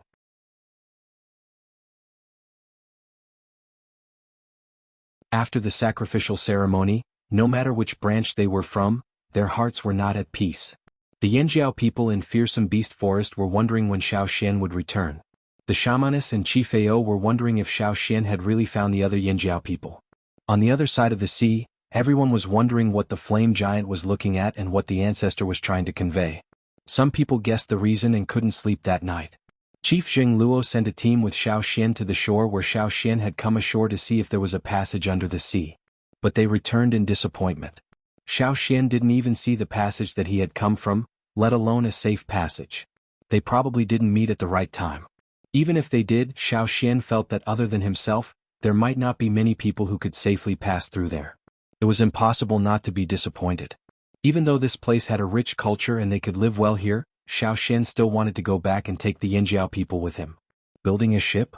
With their current technology, They might not be able to build a ship that could support such a long journey. There were also many giant beasts in the sea. One tail could overturn them all. The danger was no less than the passage under the sea. After thinking about it, Xiao Xian felt that if the bridge under the sea could be raised, then everyone could go from one continent to another just like they did 1,000 years ago. Unfortunately, he didn't have the ability. Forget it, he would wait for another chance. Or maybe he would find another way. By the time they returned to the tribe from the shore, the weather was already warm. Some people had already started to try planting in the small fields of the tribe. Even if they didn't plant much, as long as they could produce something to relieve the pressure of food, it was worth it. Besides, the shamaness had told everyone that hunting was important, but so was planting. This skill could not be neglected. There was still some time before the next hunt. Looking at the people working in the fields, Xiao Xian asked some experienced growers some questions. He remembered that he still had some things in his hands. Xiao Xian still had some of the 1,000 gold grains that he and Jianghu had stolen from the rats. He had thought about planting them when he brought them back, but it was already the end of the year and he had other things to do. Xiao Xian didn't think about it anymore.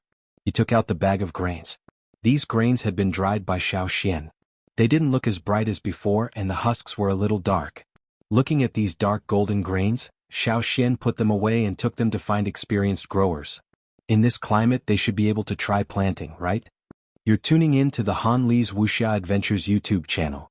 We're so grateful for your support and don't forget to subscribe to join us on this incredible journey through captivating stories.